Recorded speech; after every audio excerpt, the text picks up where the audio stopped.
some opening night jitters, communication issues. Procedure penalty against the So Saints. knock him back 5 yards. So 5 yards. 3rd and 7 now. 3rd down and 7 from the 38.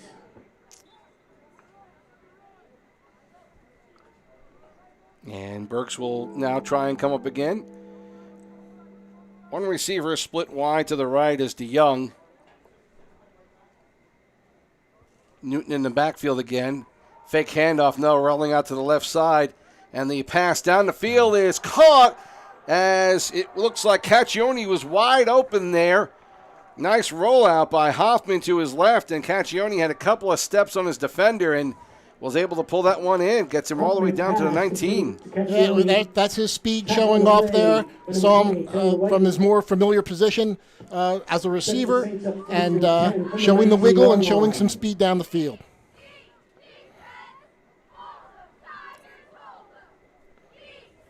About a 43-yard gain, it looked like? Yeah, 43. Took me a while to do the math there. Yes.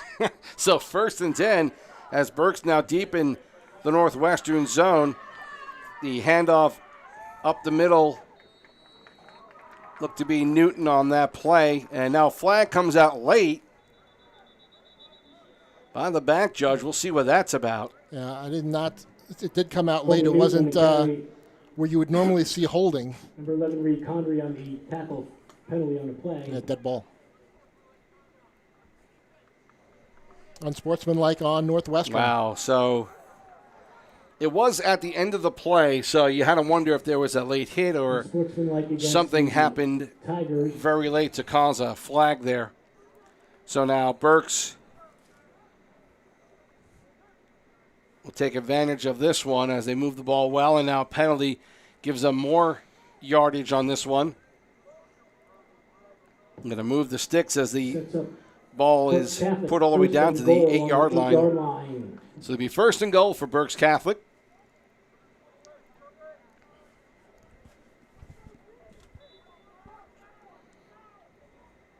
Two men in the backfield. Handoff to the left side, and good pursuit by Northwestern. Saw a letter blower there. Justin Small as Justin Small got the handoff. The number 2, Justin Rada. And Rada was on the play as well. Loss of 1, 2nd and goal from the 9. So 2nd and goal. Lost 1 yard on that play.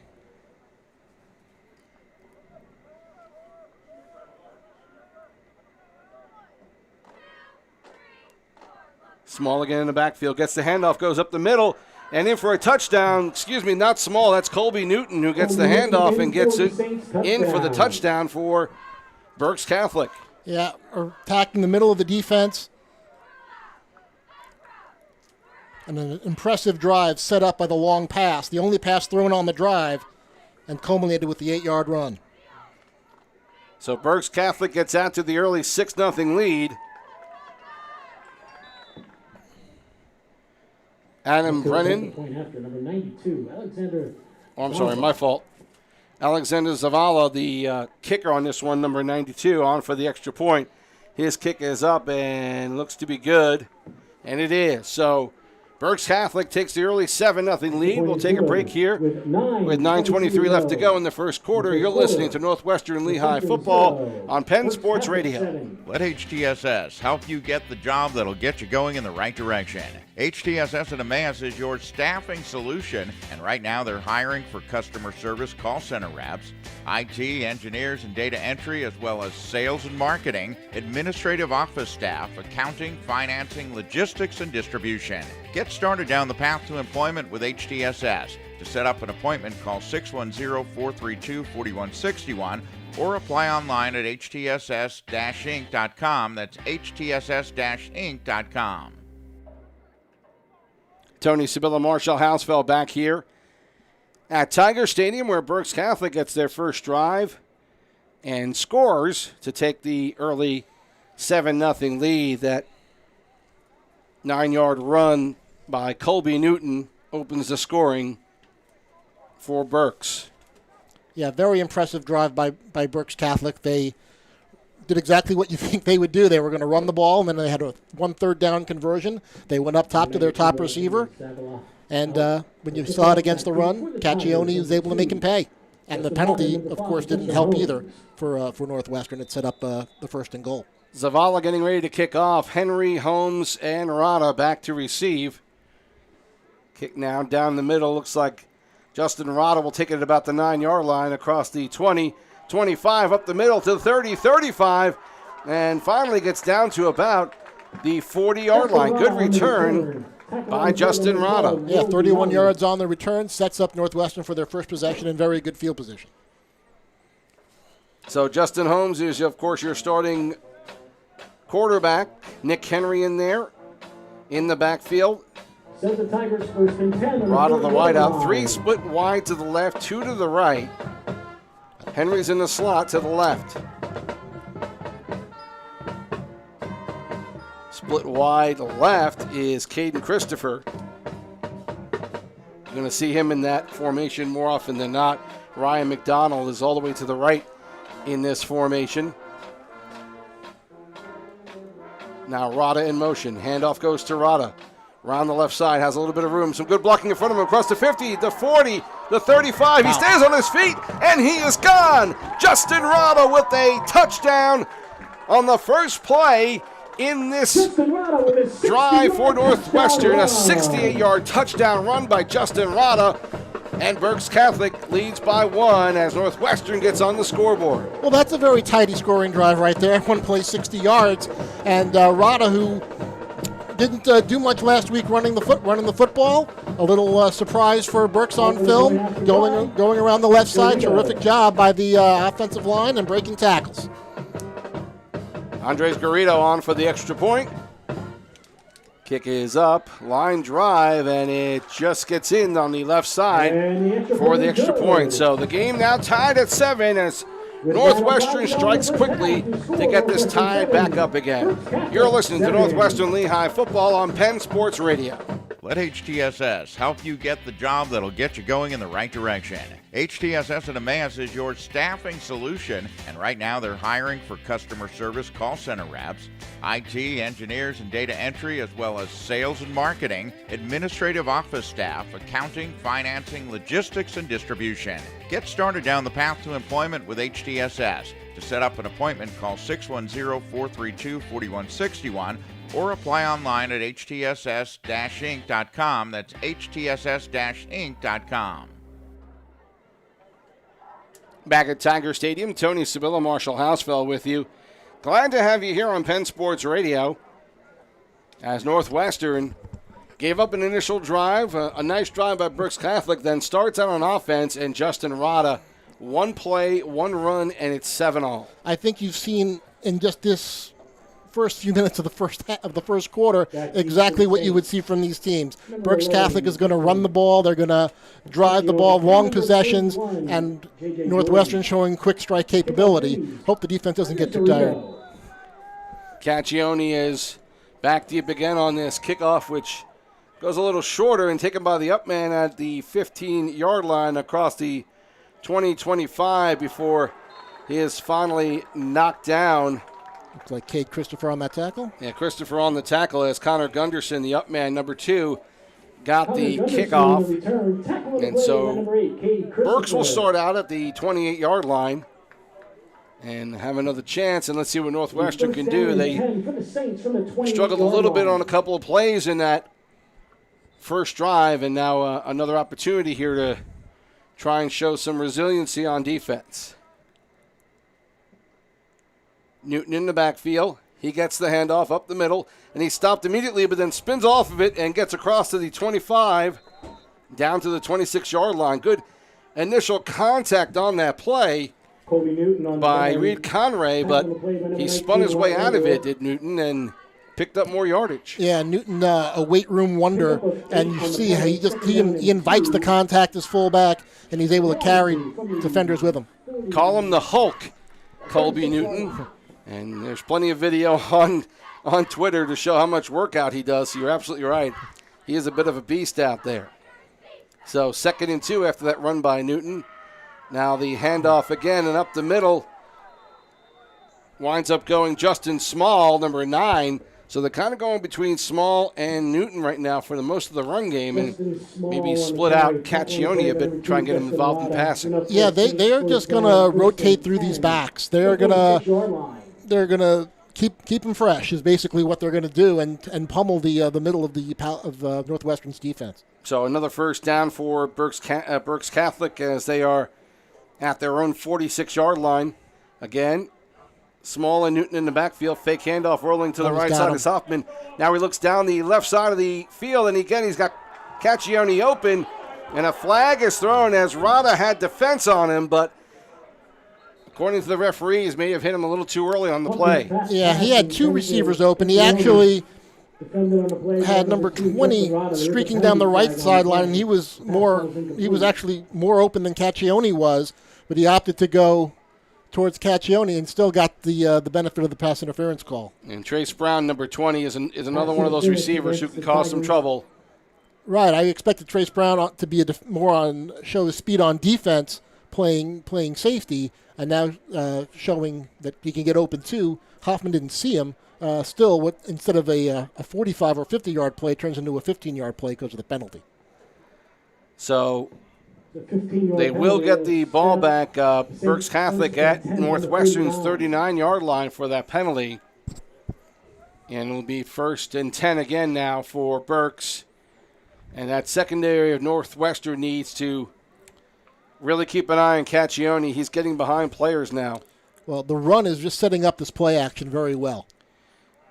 Handoff to Newton, goes up the middle, breaks a couple of tacklers, still on his feet, gets all the way down to about the 31-yard line. They're going to call it the 32-yard line. He's about 3 yards short of a first down, 7 on the play. Kobe Newton on the carry. So Newton, between his power and Small's speed, they've got a good combination in the backfield, and of course they got Caccione to throw to as well. Yeah, I got already 4 carries, 27 yards for Newton and the touchdown. Small now on the right side of the line, Newton in the backfield along with Hoffman. Now the snap goes to Caccione in the backfield. He gets across the 30 down to about the 26. Some good misdirection on that play. And Caccione able to get some more yardage now for Berks. Caccione on the carry.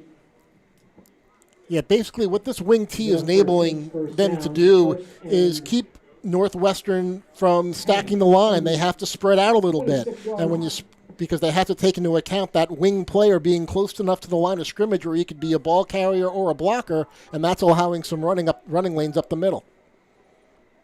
DeYoung split wide left. The handoff again goes to Newton. Goes to the left side, now breaks free across the 15, the 10, the 5, and down to about the 4-yard line. Let's see where they mark it. Looks like it's going to be right at the 5-yard line, so another touchdown. And running game has been hard to figure out for Northwestern so far. Newton has just been powering right past them. Yeah, 21-yard pickup there, large chunks of yardage. Already 48 for Colby Newton. So 1st and goal on the 5 for Berks Catholic.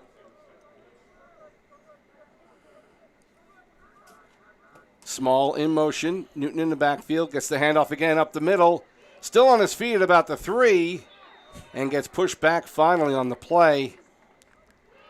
As most of the Northwestern defense had to help out Craig Christopher at the end, helping to push him over. And at this point, this part of the field, if Brad Hoffman decided to do play action, I don't know what this defense would do. 2nd and goal. At about the 3-yard line now. Newton again, the lone man in the backfield. Small in motion. Handoff to Small around the left side. He's in for a touchdown. Good quick play to Small. And he was just too quicker on that corner for anyone to get to him. Touchdown. Yeah, too easy. Too easy for Coach Snyder's liking. 2 possessions for Berks Catholic, two scores. So Berks jumps out now to 13-7. Extra point pending from Zavala. Number 92, Alexander Zavala. Again, going down the field, as you mentioned, Marshall, a little too quick for the coaching staff's likeness here. Large chunks of yardage every time. Extra point is blocked on that play.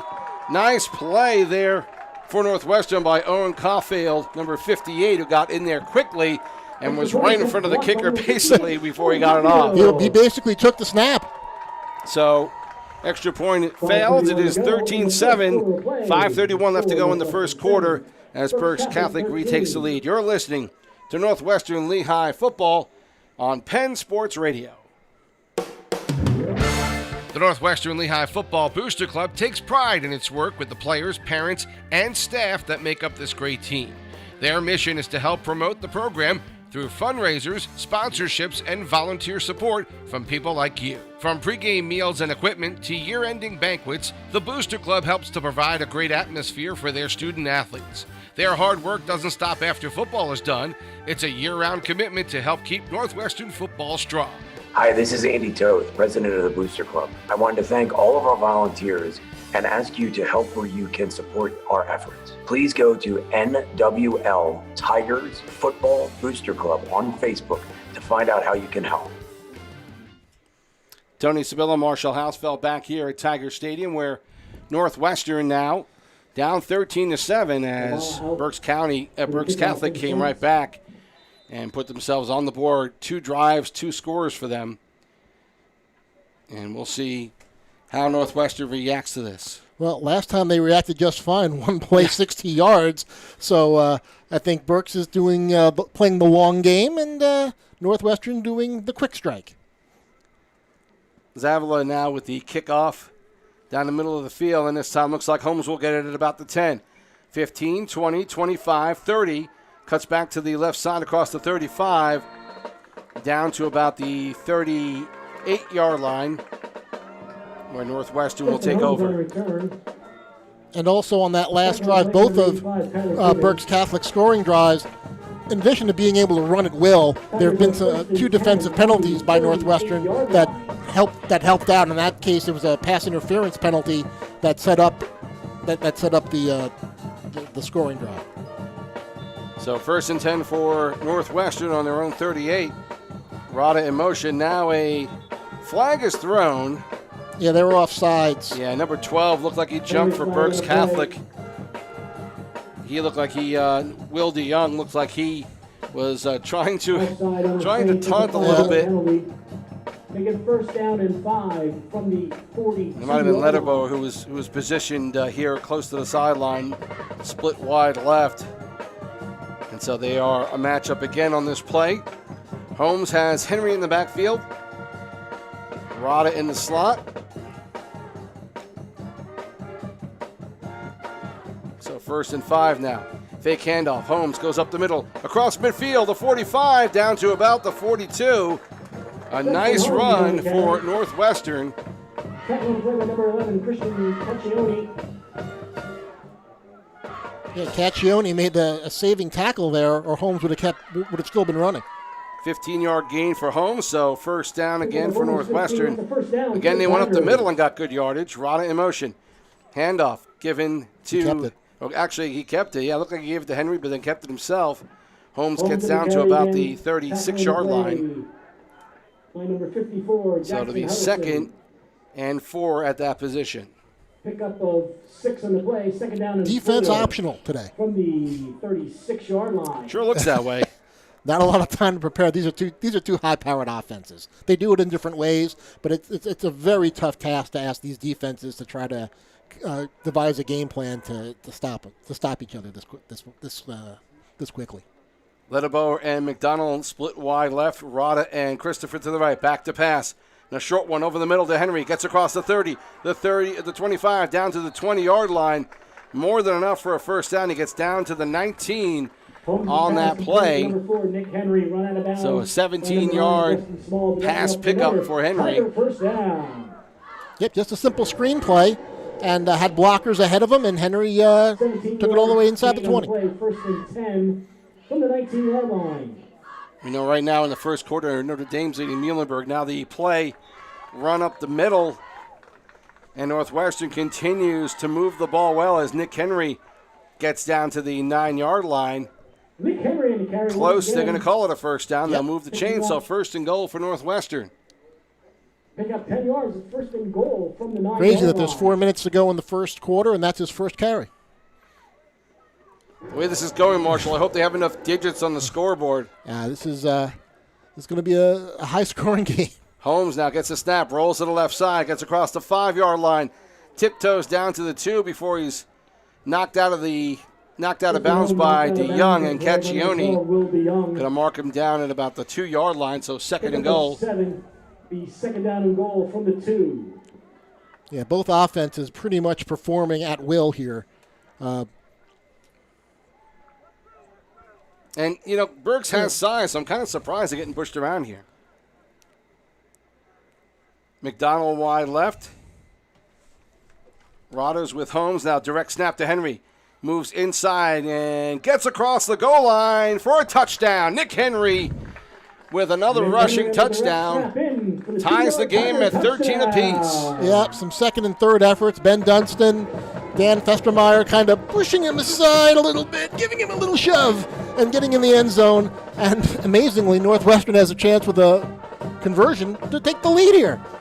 Confusing backfield there. They had Rana and Holmes and Henry, and the direct snap went right to Henry. Nice play. Now Garrido looking to put Northwestern ahead of this one. Snap is low. The kick is up, and it is good. So Northwestern takes the 14-13 lead here in the first quarter. 3:49 still left to go. You're listening to Northwestern Lehigh football on Penn Sports Radio. The Northwestern Lehigh Football Booster Club takes pride in its work with the players, parents, and staff that make up this great team.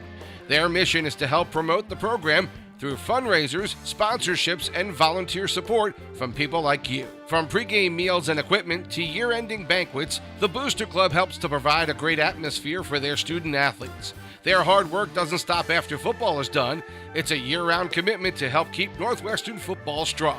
Hi, this is Andy Toth, president of the Booster Club. I wanted to thank all of our volunteers and ask you to help where you can support our efforts. Please go to NWL Tigers Football Booster Club on Facebook to find out how you can help.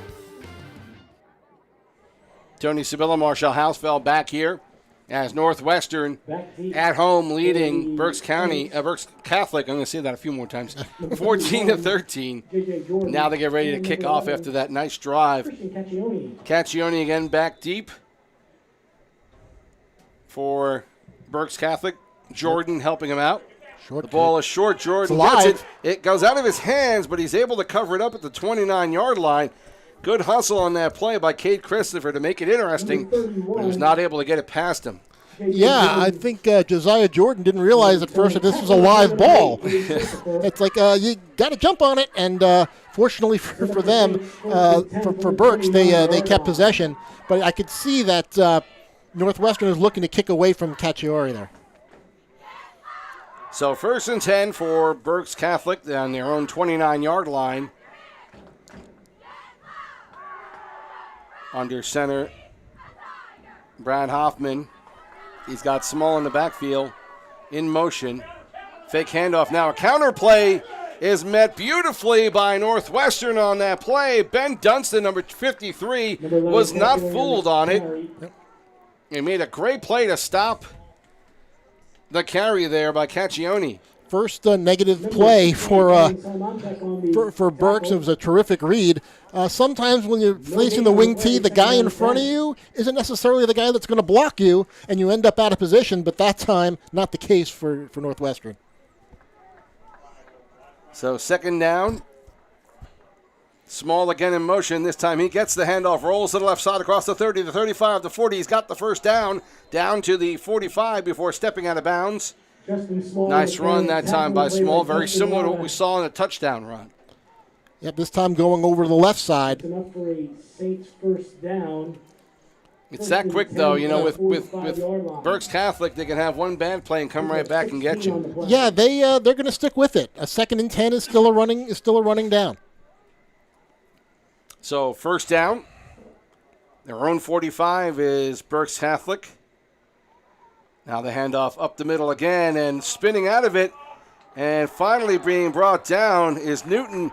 by Justin Holmes, number 5. Leave it to the quarterback to make a defensive stop. Number 5, Justin Holmes. He got after, he got around the initial defensive stop. Looked like he might spin his way out again, but Holmes stayed with him and made the play. 3-yard line. Loss of 2. 2nd and 12.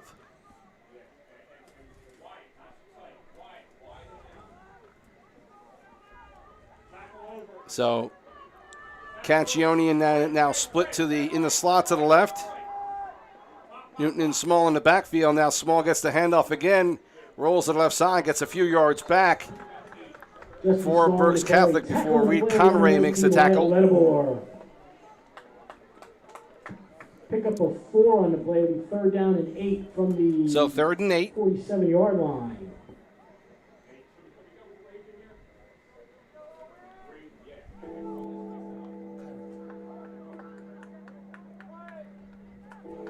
Berks trying to make something happen now. 3rd down and 8. Small in motion. He gets the handoff again. Rolls to the left side, trying to find some room. He does get out for the first down across the 45 down to the 44.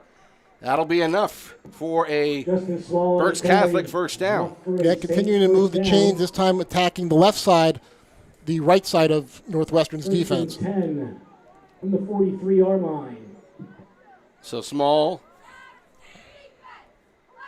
And a nice, looked like about a 9-yard gain for him.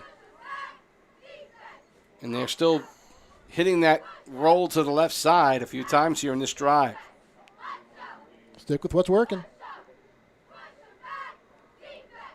Handoff to Newton. Makes a couple more spin moves. But lose the ball. It's loose. And we'll see who gets it back. I think it might be Berks. Kobe Newton on the carry. He fumbled on the play, but Newton had it, and he I think he got his own ball all fumble back. Loss of 2 on the play. Yep. 2nd down. Looks like a 2-yard loss. The Northwestern had a shot at it. So Looked like Reed Conray was the closest player to it for Northwestern. He just couldn't get it. So 2nd and 12 for Berks.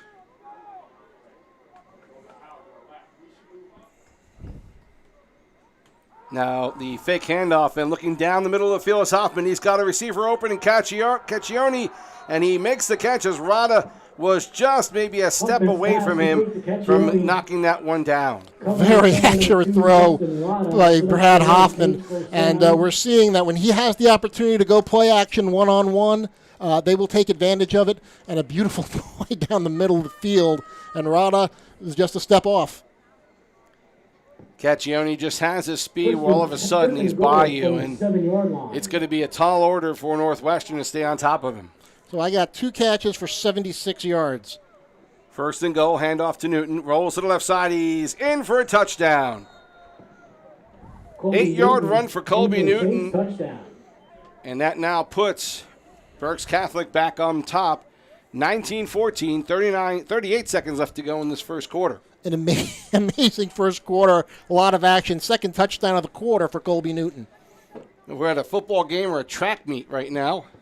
Number 92. Alexander Zavala is on for the extra point.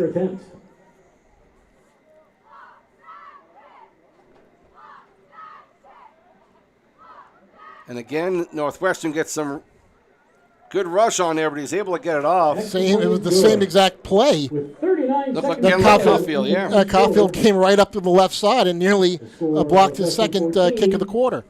So it's 20-14 with 39 left to go in the first quarter as Berks Catholic takes the lead again. You're listening to Northwestern Lehigh football on Penn Sports Radio. At SureFix Remodeling, we offer a wide range of professional remodeling services to homeowners throughout the Easton, Coopersburg, and Allentown area. From kitchen, bathroom, and basement remodels to deck installations, SureFix can do it all. When you choose SureFix, you're supporting a local business that's always put their clients first. We use state-of-the-art software programs to bring our clients' visions to life, so you can see your future home before we even start. SureFix Management is present on every job site and maintains a close relationship with the client throughout the project. We'll work closely with you to ensure that everything meets your expectations. You'll be given a timeline at the start of your remodel, and we will personally follow up to make sure everything was completed to your standards. To learn more about SureFix Remodeling or get a free estimate, give us a call today at 610-392-0990 or visit our website, surefixremodeling.net. Tony Sibylla, Marshall Hausfeld back here at Tiger Stadium, where it's 20-14 now. Berks Catholic getting back up on top as they get ready to kick off. Zavala puts one down the middle, actually to the left, and Rada has trouble controlling it. Almost goes out of bounds at the 5. Now tries to get back across down to the 7-8 yard line, but that's as far as he can go before he is ticking down on that play, and a kick that really was hard to control for Rada, and he was not able to do much with it.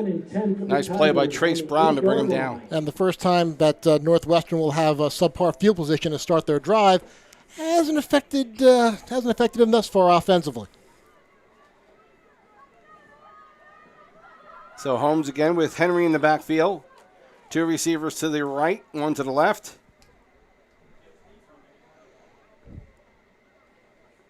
Looks like he actually has Weichert to the left. Now Holmes back to pass. Rolling to his right side, looking down the field deep. He's got a receiver open, but he can't quite connect with him. Good try as he liked to hook up with Ryan McDonald, number 10, but he was guarded well on the sidelines by DeYoung. It took until 27 seconds left to go in the first quarter, but we have our first incompletion of the day. Holmes is 1 for 2, 17 yards, and Brett Hoffman, I am extremely impressed with his accuracy toward the middle of the field. It's 2 for 2 for 76 yards. So 2nd and 10 for Northwestern. Starting their drive on their own 8-yard line. 2 receivers on either side of the line. Empty backfield. Holmes up the middle. Tries to get past a couple of defenders, and he got a little bit of yardage before Small took him down.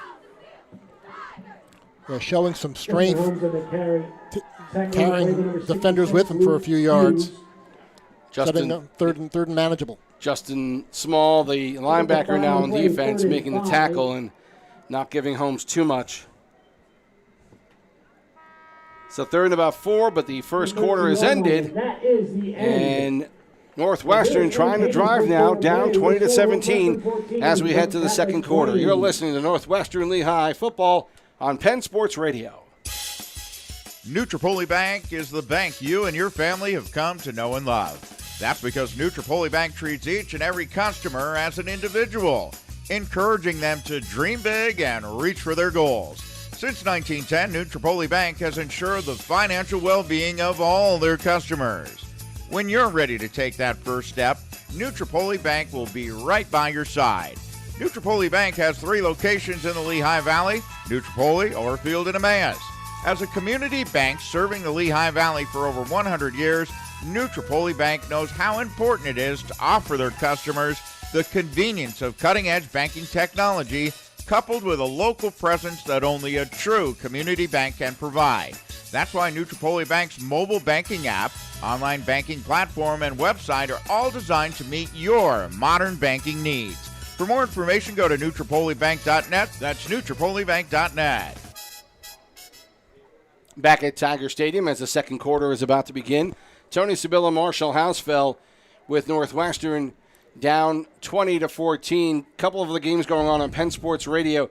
Notre Dame all over Muhlenberg right now, 35-7 in the first. Allentown Central Catholic in the second quarter leading Whitehall 6-0.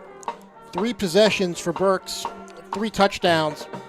I got him for 76 yards passing in that quarter and 104 yards rushing in that quarter. Wow.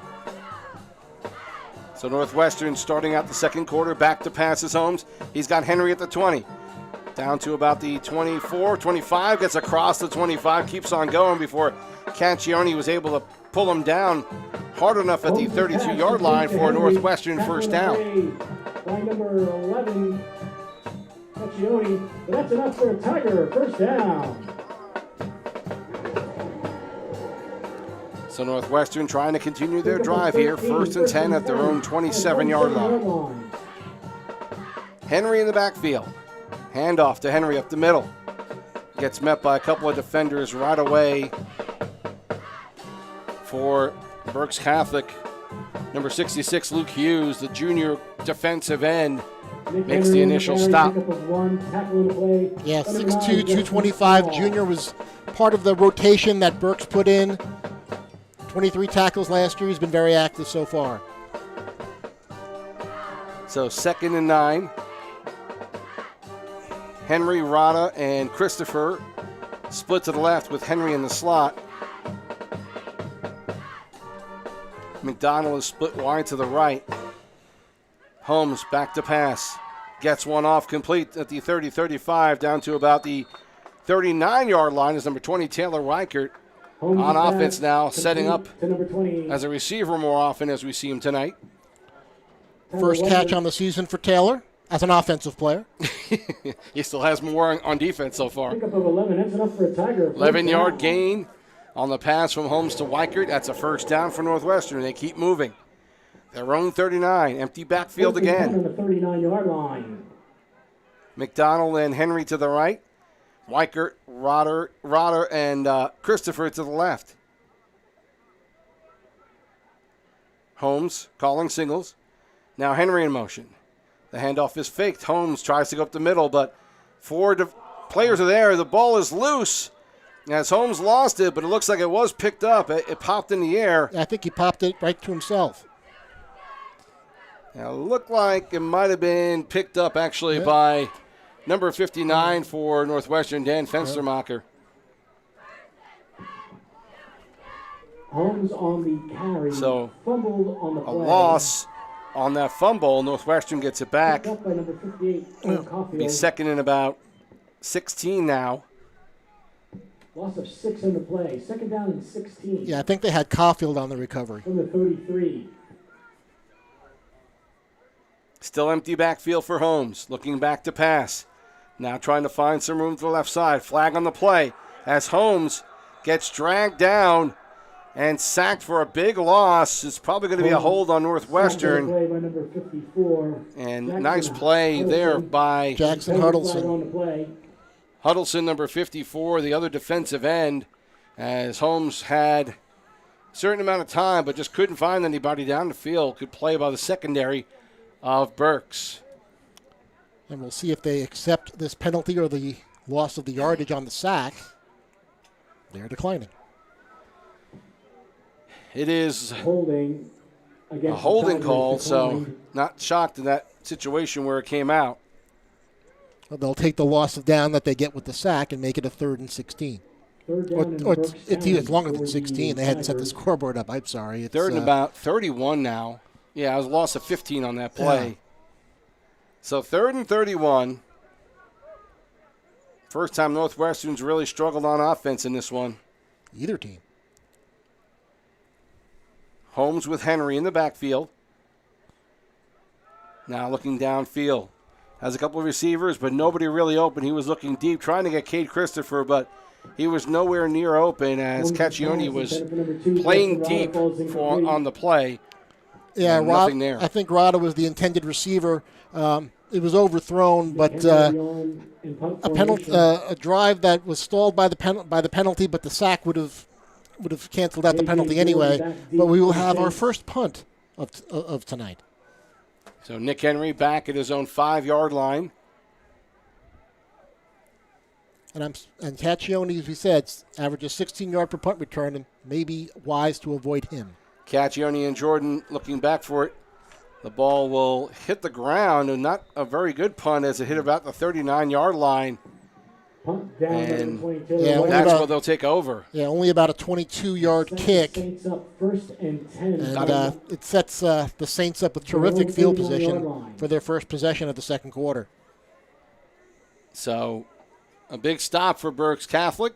9:28 left to go, 2014. And they take over on offense again. The way Berks has controlled the line of scrimmage, it seems that they have a larger lead than they do. Yeah. So again, Newton in the backfield. He's by himself right now. DeYoung split wide left. Small Jordan in motion. Now the reverse handoff goes to Caccione up the middle. Gets about 8 yards. He got slowed down a little bit on that play before he finally went down. Good play by Ben Dunstan to grab onto his jersey and slow him down enough for the rest of the line to get to him. That misdirection off the wing tee is something.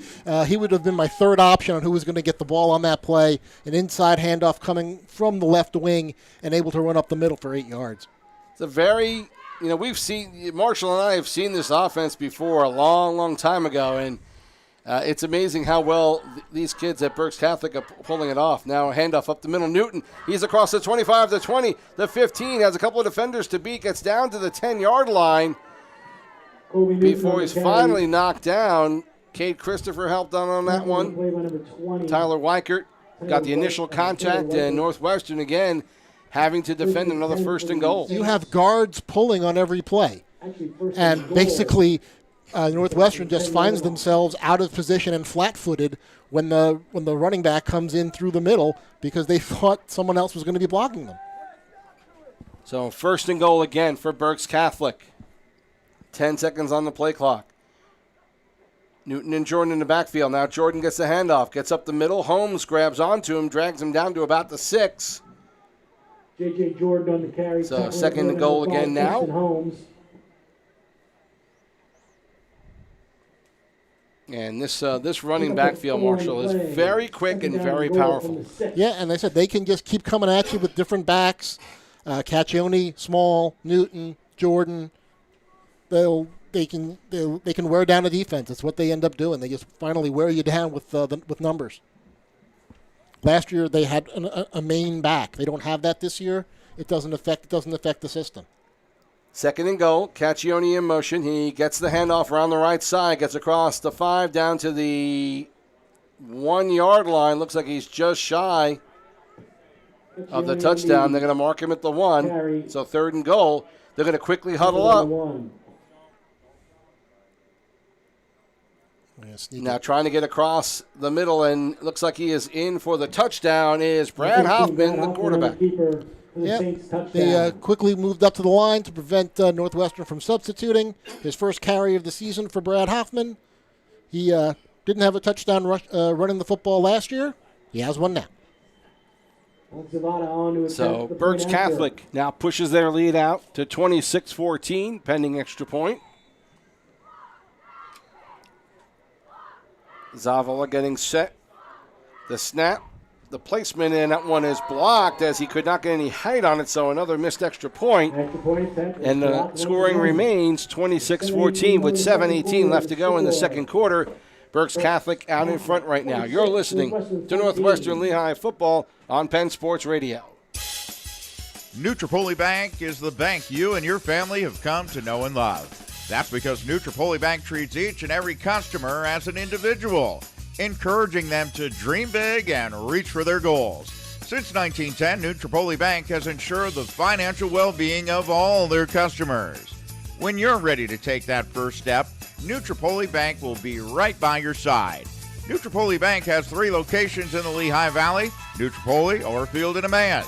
As a community bank serving the Lehigh Valley for over 100 years, Nutropoli Bank knows how important it is to offer their customers the convenience of cutting-edge banking technology coupled with a local presence that only a true community bank can provide.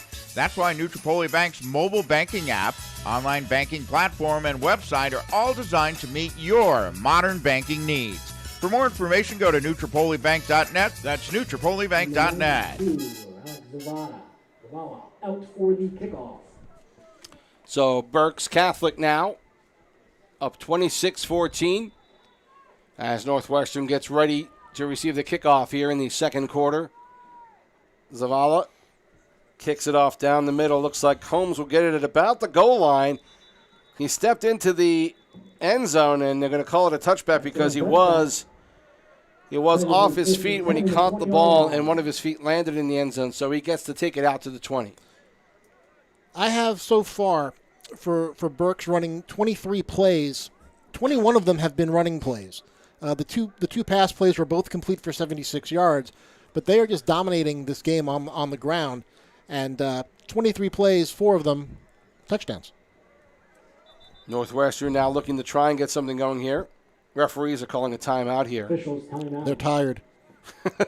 They're going. Might be the case. It's a track meet. Going over to talk to Coach Josh Snyder as the head referee in this one. It might be because of how that kickoff play went. Yeah, Holmes looked like he had some running room. Had he been allowed to return it, you never want to see your quarterback take a hit on specials, but that's part of Holmes' game. Referee tonight, Thomas Kinchline. And now they are getting ready to play again. 1st and 10 for Northwestern. Henry goes in motion now. Back to pass is Holmes looking downfield on the right side. Had his pass partially tipped. So he was looking for Wyatt Ledebar, number 19. So that one falls incomplete. That designed rollout, trying to stay away from the pass rush. Play wasn't there. So 2nd down for Northwestern.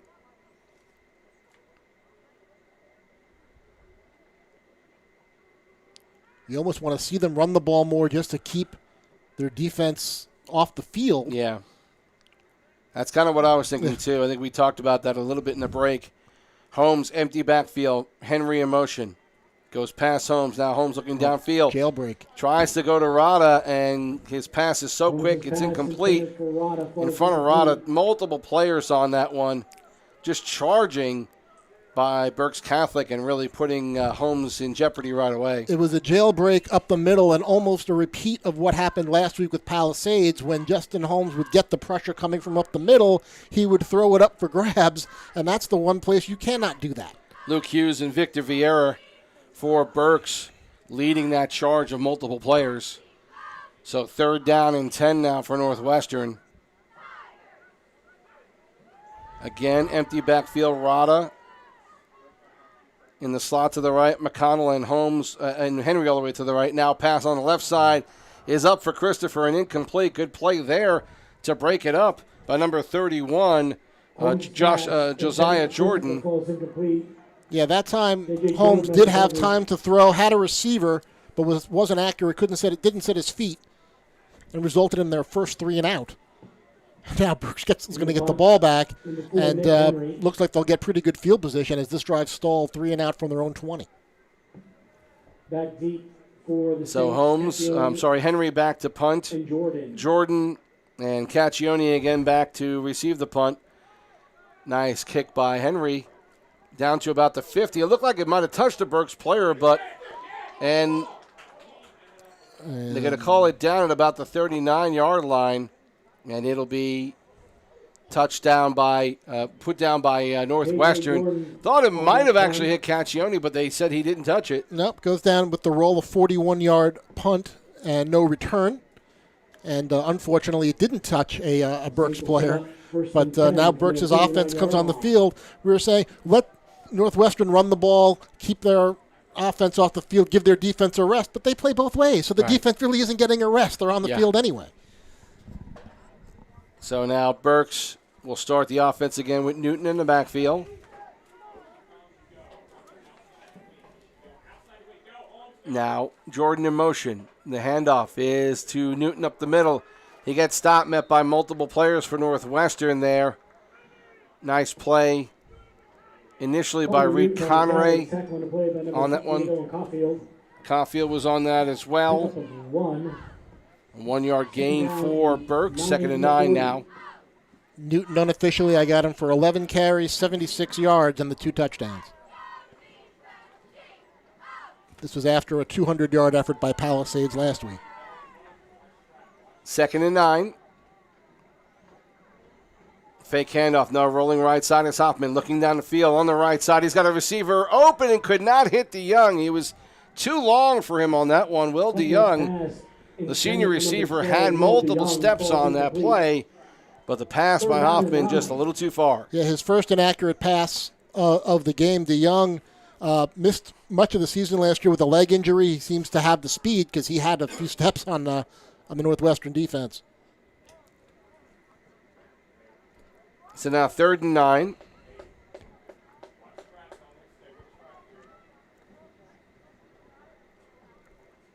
Newton again in the backfield. Trace Brown split out to the left. Now the handoff to Newton. Multiple Northwestern players there having trouble getting him down. Now they get more help in there. Yeah, Lettermore was the final person to push him back. And again, it looked like Caulfield had a good hold on him there to try and make that play. Good defensive play by Northwestern. The best defensive drive they put up so far. So now 4th and 8. And Zavala is out now to punt. Back deep for the Tigers. And Justin Holmes will settle back deep at about the 22.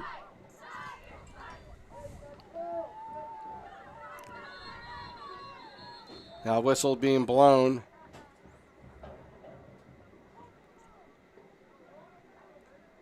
And timeout by Northwestern. Let's take a quick 30-second break. You're listening to Northwestern Lehigh Football on Penn Sports Radio.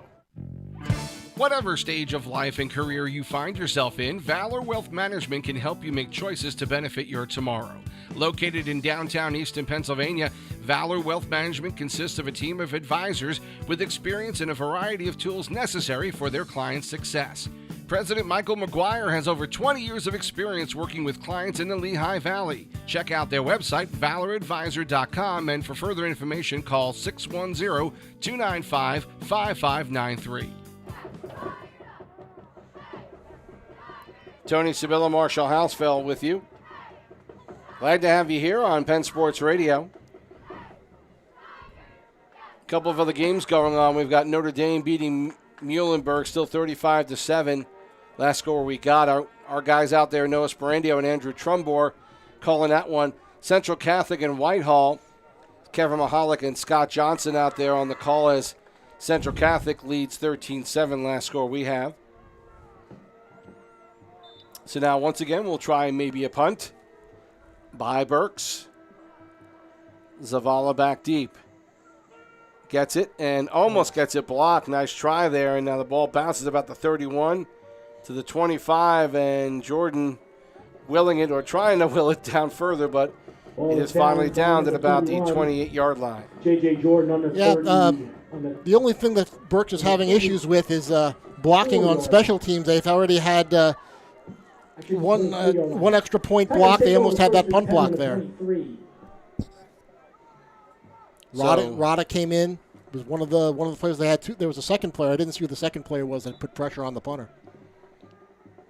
1st and 10, Northwestern on their own 23-yard line. Henry in the backfield.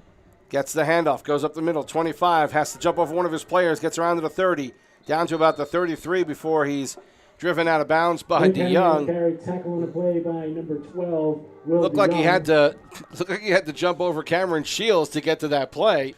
Yeah, the high hurdles is one of Nick Henry's specialties. So first down, obviously, for Northwestern. As nice run for Henry as he got him down to the 33-yard line, a 10-yard gain. Now the pitch to Henry, left side, trying to find some room, and he gets met immediately by Small, and looked like it was also, Trace Brown, number 20, who was on a bit of a blitz there. And they stop him dead for a big loss. And when Brown hit him, Nick Henry, who does not go down easily normally, he went down hard. He took a shot there. So that tells you the kind of player Trace Brown is. Transfer student from Reading High. They feel he is probably the best Division I prospect on this team. And if he hits as hard as that just looked, you could see why. He hasn't factored an awful lot in the offense just yet, but he's another reason why Caccione gets the opportunities he does, because you can't sleep on Trace Brown as a wide receiver. So now 2nd and 11 for Northwestern. Henry in the backfield. Rada in motion. Now fake handoff to Henry. And Holmes tries to bring it back. Now does get it back to the 30. Gets across the 35, the 40. First down across the 45 and down out at about the 47. A flag comes out Yeah, late hit. at the end of the play. That's got to be a late hit, as you say. On the carry. And that was all Justin Holmes because he was surrounded in the backfield and he had nowhere to go, seemingly, Yeah. and ended up for the first down. And this penalty will put them deeper into Berks territory. I don't know how he found any room to run around those players, but he was being pursued well and somehow eluded them all and picked up a first down, caused the late hit. So credit 15 yards on the run and another 15 on the penalty. So I got Holmes 6 carries for 49 yards. I'd say he's the team's leading rusher, but we still have forgotten because it seemed like it was ages ago that Justin Rada took their first play from scrimmage for 60. So first down, 38-yard line of Berks. Holmes. Raider in motion. Fake handoff, looking back to pass, goes down the middle of the field. He's got a receiver open, Justin Rada. He hits him, and he missed it. He dropped it. Thought he had him wide open, but Rada could not hold on to it. That would have been a 62-yard touchdown. He had Will DeYoung beat. He had Christian Caccione beat, but he dropped the ball. From 38. So that's a tough play there for Northwestern. Backbreaker. Finally getting a drive going fairly well here. All the momentum their way, and let's see if they can still make up for it. 2nd and 10. The Berks 38. Henry in the backfield gets the handoff, goes to the right side, gets across the 35, down to about the 34-yard line. Nick Henry in the Pickup carry, of about tackling 4. Number 13, Brad Hoffman. So Pick up a 4. Third down. 3rd and 6. To the 34-yard line. Henry in the backfield again with Holmes. Raider number 3 in motion. Now Holmes rolling right side, looks to get a pass off, and he does connect with Rada this time. Nice catch as Jordan was on him and really hit Rada in the upper part of his body as he was making a catch, but Justin Rada was able to hold on to it and get the first down. Used all of his 5'9" to extend and make that catch. 1st and 10 from the So now 20-yard Northwestern line. 1st and 10 on the 28 of Berks. Raider in motion. Handoff again to Henry. Goes up the middle. Gets across the 25 down to about the 23. Nick Henry on the carry, tackle and play by number Markham 20, Trace Brown. Pick up between a the 5 on 23 and the play, 24. 2nd down and 5. So 2nd and 5, From the 5-yard gain. 24-yard line. Been tough sledding for Nick so far. I got him unofficially 7 carries, 31 yards. Serrata split wide right. Henry in the backfield. Christopher to the left. Raider in motion. Now the fake handoff, and Holmes holds up, tries to get around a couple of players, but a good play again by the defense of Berks Catholic. Tackle and play by Okay, number 56. Sofredo. Yep, picked that one up. Xavier Sofredo. Loss of 3 on the play. Lose 3 yards on that on that play. 3rd and 8 now for Northwestern. Holmes in the back. Holmes back in there with Henry. Now Holmes looking down the field. Now decides to run with it. It's across the 25, the 20. He dives. He's close to a first down at the 18. On the carry, We'll see if they give it to him. Yeah, that second, and looked, he was going to be short, then he cut back inside to pick up the 7 yards that he needed. Looks like he might be, they mark it at the 19. So it looks like it's going to be 4th and a yard for Northwestern, and you think they have to go for it. From the 20. Going to call it at the 20. Okay, so 4th and 2.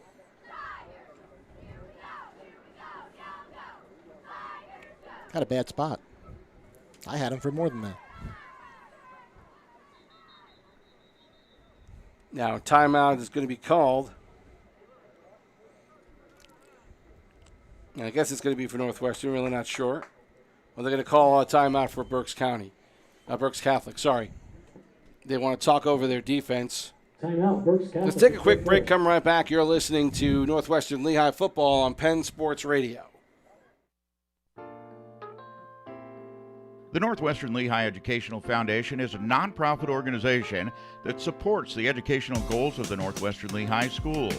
Since inception, the foundation has funded more than $1.3 million in innovative projects to support the district that would not have otherwise been funded. The NWLEF relies on funding through donations from the local community and annual fundraising events. Join the NWLEF for their next event, the annual Clay Shoot on October the 25th at Lehigh Valley Sporting Clays. For more information, go to nwlef.org. That's nwlef.org. Tony Sabilla, Marshall Hausfeld, glad to have you with us on Penn Sports Radio as Northwestern trying to drive. 151 left to go. 26-14. Northwestern down right now, but driving. A 4th and 2 opportunity here. Henry is in the backfield, looking to get the direct snap. He gets it. Now rolls left side. Gets across the 20, down to about the 16-yard line. Nick Henry in the carry. And he gets the first down. We think. Tackle on a play by 31, J.J. Yeah, I wasn't sure about the reaction from some of the Berks Catholic players, like they thought they stopped him, but One for a Tiger, first down. 16 does not equal 19, so I don't They quite get it. made two fourth down conversions last week, so now 3 for 3 on the season, and a very important one to extend this drive before halftime. So 1st and 10 on the Berks 17-yard line. Henry in the backfield, rolling right side is Holmes. Looking down the field, lost one into the end zone. He caught it, but he was out of bounds. Out of bounds. Holmes' pass intended for Rada falls incomplete. Justin Rada on the play. 2nd and 10. We're in a bit of a shoebox call in this game, so sometimes we can't get around the corner of the windows. More of a crevice than a window, is what I like to call it. But it was a good attempt. He threw it where he had to throw it, where the defender couldn't get it, but they just ran out of real estate. So 2nd and 10. Lone backfield is now Henry goes to the left. Holmes, keeper, cross the 10, or gets to the 10-yard line. He's about Holmes 3 yards tackle short. on a play by number 9, Justin Small. Almost 4 yards short of a first down, so 3rd down now for Northwestern. And Justin Small coming up to bring him down. From the 10. Again, I think this is 4 down territory. Sure. 54 seconds as the clock keeps running. Now the roll to the right side. The ball came loose, but after Holmes hit the ground. Holmes had a carry, tackle on the play by number 56. So he goes down at about the 8-yard line. He's about a yard short with 4th down. 38 seconds left to go in the second quarter. 4th down and 2 Northwestern will call a timeout and think this one over. Let's take a quick break. You're listening to Northwestern Lehigh football on Penn Sports Radio. Let HTSS help you get the job that'll get you going in the right direction. HTSS at Emmaus is your staffing solution, and right now they're hiring for customer service call center reps, IT, engineers, and data entry, as well as sales and marketing, administrative office staff, accounting, financing, logistics, and distribution. Get started down the path to employment with HTSS. To set up an appointment, call 610-432-4161 or apply online at htss-inc.com. That's htss-inc.com.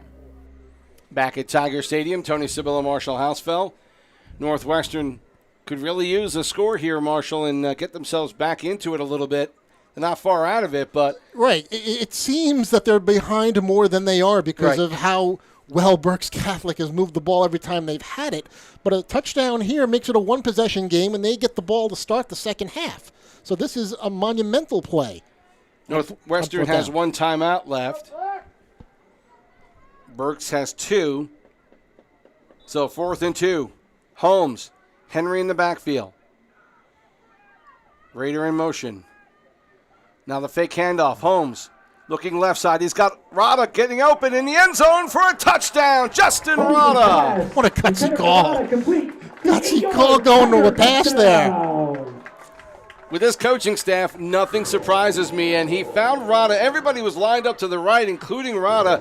He cut across from the right to the left side, right into the end zone, and Holmes lofted one up. Didn't look like anyone was there initially, and all of a sudden Rod is there. On for the point after attempt. Rada's second score of the game. So 26-21, extra point coming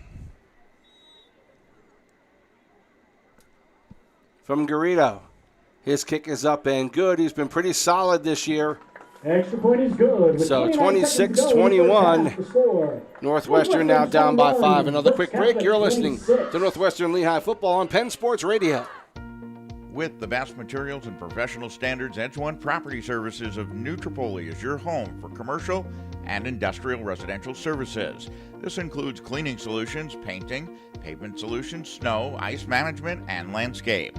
Edge One Services' sophisticated management team can provide maintenance services to the commercial, industrial, educational, and HOA community sectors.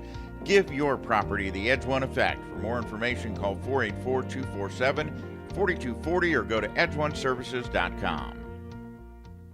Gives the Lady Tigers a 2-1 overall record and a Tony 1-1 Sabella preliminary and record. Marshall Hausfeld back here at Northwestern Lehigh, where the Tigers just put another touchdown up on the board at a 4th and 2. Marshall going for a pass play. Well, going for the fourth down isn't Sure. isn't no, it's a no-brainer. But showing the confidence in Justin Holmes like that, I could see him running it himself, putting the ball in his hands, but attempting a pass down there on the goal line, Yeah. terrific. Caccione.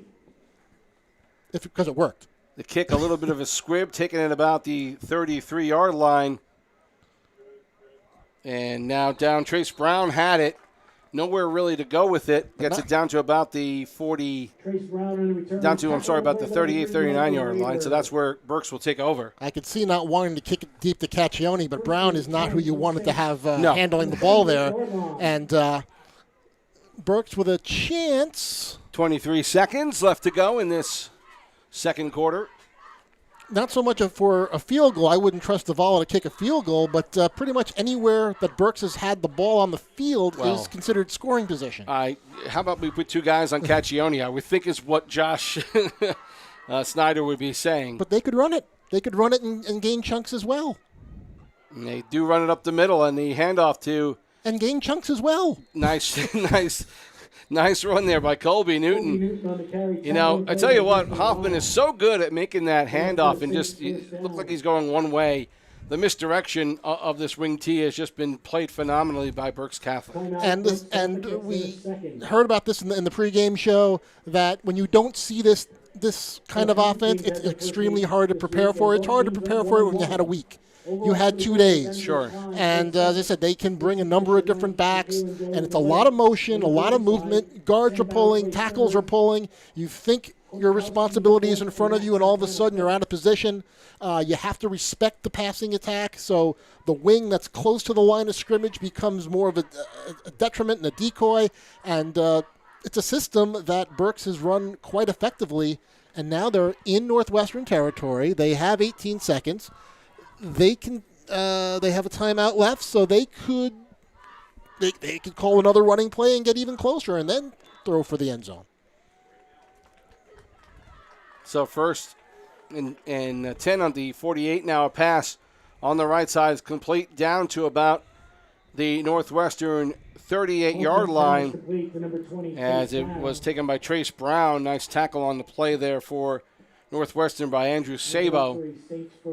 Now another timeout there. Last timeout called by Berks Catholic. 10 seconds left to go in this quarter, so a chance for one more play, maybe one out of bounds and maybe one more after that. 3 out of 4 throwing the ball for Hoffman for 87 yards. Last week we talked a little bit how Palisades left some passing yards on the field if they had a little bit more of an accurate quarterback. Hoffman is showing that accuracy. They're not leaving any plays on the field from the passing attack. They're not throwing it a lot, but they're throwing it with a purpose.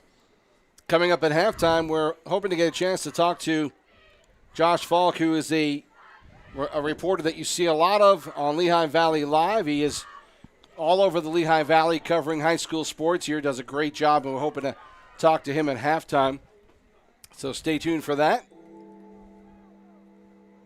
Now another 1st and 10. Now rolling back, looking to the right side, and the dump-off pass is complete to Caccione across the 25, the 20, 15, 10, 5, and he's in for a touchdown. Unbelievable. Nobody could tackle him. Caccione just kept his feet moving and finds his way into the end zone as time expires. And it is now 32-21 with the extra point pending. An absolutely disastrous defensive play by Northwestern, allowing. Normally, you would think a short pass like that wouldn't go for that much yardage when you have players playing deep prevent. But Caccione, we said, has wiggle. He can make the first guy miss. He can make the second guy miss. He can make a third guy miss. And 37 yards later, an incredible touchdown to end the first half. So it looks like they're going to go for 2 here. Might as well. Their kicking has been the only negative part of their game today. Newton and Caccione in the backfield. Now Jordan, and the handoff goes to Newton. He gets in the middle for a touchdown, for a 2-point conversion.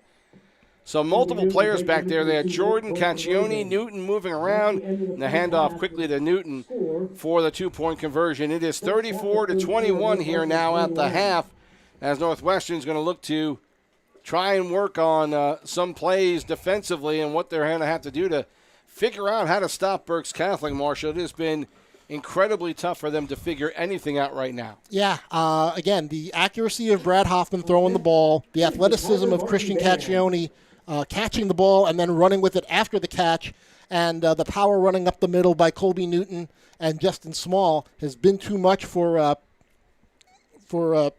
Northwestern's defense. Northwestern had an incredible offensive drive at the end of the first half that looked like that was going to be a momentum carrier into the second half. But 3 plays and a couple of timeouts, a terrific use of the 2-minute offense by Rick Keeley's team. And what we have now, instead of a 5-point game, we have a 13-point game at the half, 34-21. We're going to take a break, come right back, and talk more about this first half, and talk to Josh Falk in a minute as well, as the halftime is now underway. You're listening to Northwestern Lehigh football on Penn Sports Radio. Nutropoli Bank is the bank you and your family have come to know and love. That's because Nutropoli Bank treats each and every customer as an individual, encouraging them to dream big and reach for their goals.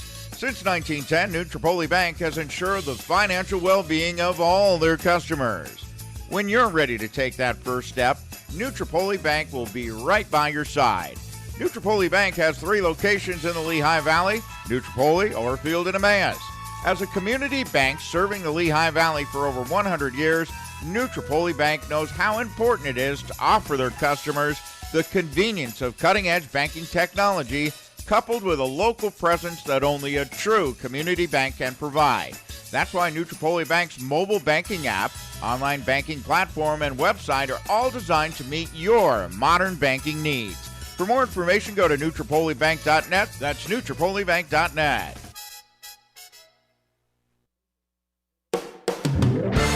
The Northwestern Lehigh Football Booster Club takes pride in its work with the players, parents, and staff that make up this great team.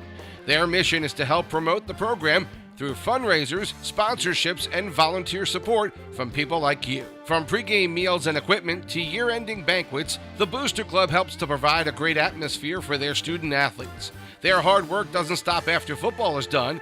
It's a year-round commitment to help keep Northwestern football strong.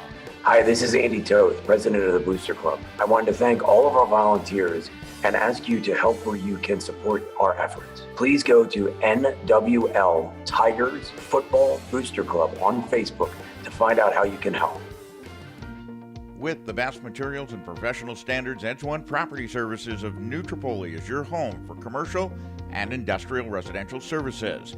This includes cleaning solutions, painting, pavement solutions, snow, ice management, and landscape. Edge One Services' sophisticated management team can provide maintenance services to the commercial, industrial, educational, and HOA community sectors. Give your property the Edge One effect. For more information, call 484-247-4240 or go to edgeoneservices.com. Tony Sibylla, Marshall Hausfeld back here at Tiger Stadium, where we're at the half. It's 34-21, Berks Catholic over Northwestern. And Marshall, you were reading off some numbers, even in the first quarter, that were impressive. Where are we right now with what Berks Catholic has been able to do? Well, both offenses, really. I have unofficially total yards for Berks, 282 yards total offense, and that's and a half. And Northwestern, a very impressive 208 yards and a half. But the way it just seems, even though it's a 13-point game, it seems like more, because it just seems that Berks is toying with Northwestern's defense. Mm-hmm. And Brad Hoffman is just very, very impressive when he's asked to throw it. He throws it, and he's extremely accurate. I have him 4 out of 5, 124 yards, and 1 touchdown throwing the football, with Chris Caccione as a receiver catching 3 of those passes for 113 yards. So we talked about how would Chris Caccione do moving from wide receiver to running back, and we thought, you know what, his body type, what he seems to be able to do on tape, it seems that he would be more of a threat in the passing game than the running game. Right. Let the guys like Justin Small and Colby Newton handle the dirty work up the middle, and let Caccione catch passes, and that's what has happened. Caccione, 3 receptions for 113 yards.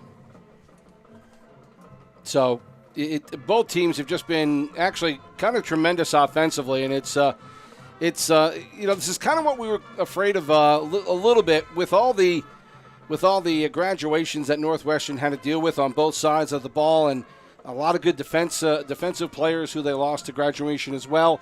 It really was a lot for Northwestern to deal with, and a good offensive team like Berks Catholic, we're now starting to see a little bit of those issues crop up. We're going to talk about this every week. Oh, what about the offensive line? What about the defensive line? They seem to be undersized and undermanned, and against certain teams, they can overcome that because their offense is so strong. But when they're facing an offense with similar firepower as theirs, these issues arise, and 34 points and 285 yards and a half is a lot.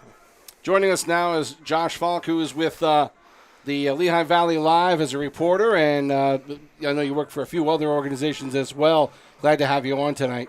Thank you, Tony. Getting a chance to finally see this team live. I know you've been following Northwestern. Obviously saw you a lot here last year with this team, and you've gotten a chance to see Northwestern a couple of times now. Tell me your impressions immediately about, obviously we know what the big changes are, but how they've adapted to what they're working with right now with Holmes on offense, with Nick Henry, and with other players now offensively and defensively.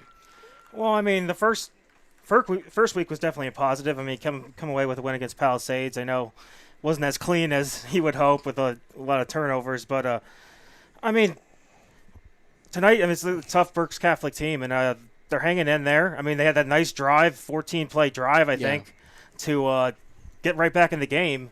But then that killer, that touchdown there at the end for Berks Catholic as time expires, that's going to really have to deflate the momentum going into the second half. But, I mean, Coach Snyder is just going to have to try to get them motivated a little bit. I mean, because you can't ask for a tougher ending than that to half. And you know Coach Snyder pretty well. Were you at all surprised at 4th and 2 that he goes for a passing play? Yeah, a little bit. A little bit, yeah. Yeah, I was a little surprised, but I mean, what a pass that was! That was probably the best pass Justin Holmes has had this season, I would think. Yeah, it sure looked like it. I mean, dropped it in perfectly to Rhoda. Let's talk about a little bit about what's been going on all summer long. Obviously, I've been following you and a lot of other folks who are writers here in the Lehigh Valley. Everything that was going on during the summer. Are we going to play? Are we not going to play? And then getting the chance to play. Do you feel like, from what you've seen so far, in the coaches you've spoken to, in some of the practices you've seen, do you feel like the teams are close to up to speed of where they normally would be at this time? Probably not. Probably not quite. But I mean, based on last week's performance with Northwestern and Palisades, a lot of turnovers. But yeah. I think it'll come around. I mean, it's really tough when you don't have a scrimmage to work with. A lot of these teams have, usually you have a scrimmage or 2 scrimmages before you start regular season. So it's just going to take a little time. But I mean, the kids are really just – you got to give them a lot of credit. Yeah. I mean, they've been able to adapt to everything throughout the summer. You're not sure what's going to happen. I mean, if we're going to have a season, but they just keep on adapting and out here playing it. I mean, lots of offense. I mean, the defense has struggled in this game a little bit, Sure. but lots of offensive fireworks, and the offenses on both sides look very promising for the – I mean, looks like for the rest of the year they should have good offenses. You talk about how resilient these kids are and how well they've been able to adapt. I think the coaching staffs have done a pretty good job, too, considering all the adversity that they're up against. And now, this week is just a wild one, right? Penn Argyle can't play. Yeah, the word comes down on Wednesday, and then this game gets together. When you heard that news, my thought initially was, well, this is going to be interesting for them to prepare. What did you think when you heard about this matchup happening so quickly on Wednesday? Yeah, I mean, definitely a challenge for Northwestern because, I mean, Berks Catholic is a quality program. Honestly, it's probably a tougher opponent than Penn Argyle, you would think, working on paper. Yeah. And you don't know much about them, and you have 2 days to prepare. It's just – And they run such a different offense. Yes. I mean, definitely. And they have so much – I mean, you could tell they're talented the talented offense. Deep. Very, very deep. And you got to give credit to Northwestern. I mean, they came out and – played well. I mean, the defense started off really slow, but have slowed down Berks Catholic a little bit. Yeah. But the offense, I mean, the first play of the game, Northwestern scores here. Yeah. And, I mean, that shows what Northwestern should have a good offense all season long. This might be the most challenging game they're going to play, or one of the most challenging teams they're going to face based on the rest of their schedule. So you just got to see what's going forward, how this team reacts, and it's going to be interesting to see how they come out of the half. I mean, this is really good gut check for the team and to see what they're made of. I mean, you can't get a tougher ending in a half and try to bounce back against a good team and try to make this a close game going forward.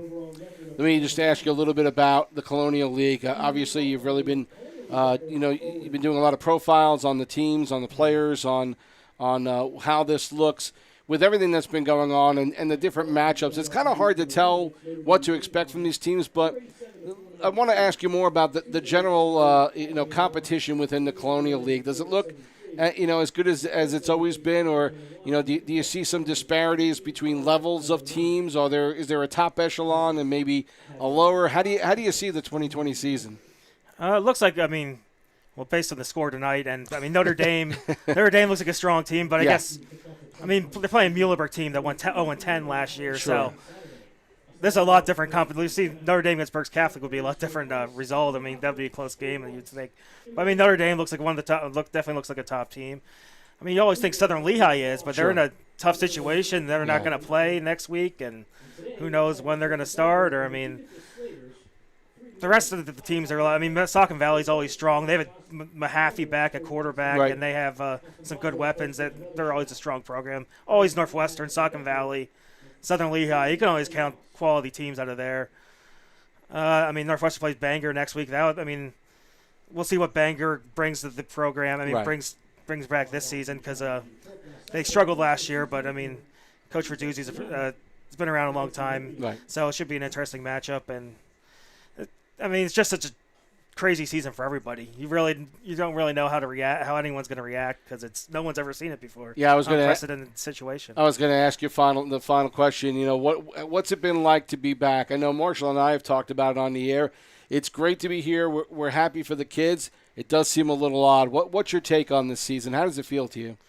It's definitely a little odd, and without I mean, it's so quiet in here. I mean, just Northwestern always brings big crowds, and Sure. It just feels like the band. We still have the band at least, but I mean, Yeah. there's with no crowd noise and just so few in the stands. But it's still good to be back. I mean, just for these kids to play. Right. I mean, they deserve an opportunity to play, and I mean, some colleges aren't playing. I mean, these kids are still getting a chance to play. Some colleges aren't playing, Right. Local colleges around here. So I mean, they get this opportunity, and you never know what's going to happen next. So I mean, you gotta take advantage of every opportunity you can get because I mean, every practice could be your last. Yeah. Yep, every practice, every game could be your last, and at least Notre Dame not Notre Dame. Sorry, Northwestern got the senior night in last week. Yeah. So that was important to honor the seniors and at least get that out, and hopefully they can complete this season. And everybody needs some something else to pay attention to Right. In these tough times. And it's nice to see football back, and hopefully he can get through this whole season. He writes for the LehighValleyLive.com. He is Josh Falk, Folck, on Twitter. Josh, thanks for your time today. We appreciate it. Thanks a lot, Tony. Good having you on here. We're going to take a break, come back for more of the halftime. You're listening to Northwestern Lehigh Football on Penn Sports Radio. Nutropoli Bank is the bank you and your family have come to know and love. That's because Nutropoli Bank treats each and every customer as an individual, encouraging them to dream big and reach for their goals. Since 1910, Nutropoli Bank has ensured the financial well-being of all their customers. When you're ready to take that first step, Nutropoli Bank will be right by your side. Nutropoli Bank has 3 locations in the Lehigh Valley, Nutropoli, Orfield, and Emmaus. As a community bank serving the Lehigh Valley for over 100 years, Nutropoli Bank knows how important it is to offer their customers the convenience of cutting-edge banking technology coupled with a local presence that only a true community bank can provide. That's why Nutropoli Bank's mobile banking app, online banking platform, and website are all designed to meet your modern banking needs. For more information, go to NutropoliBank.net. That's NutropoliBank.net. The Northwestern Lehigh Educational Foundation is a nonprofit organization that supports the educational goals of the Northwestern Lehigh schools. Since inception, the foundation has funded more than $1.3 million in innovative projects to support the district that would not have otherwise been funded. The NWLEF relies on funding through donations from the local community and annual fundraising events. Join the NWLEF for their next event, the annual Clay Shoot on October the 25th at Lehigh Valley Sporting Clays. For more information, go to nwlef.org. That's nwlef.org.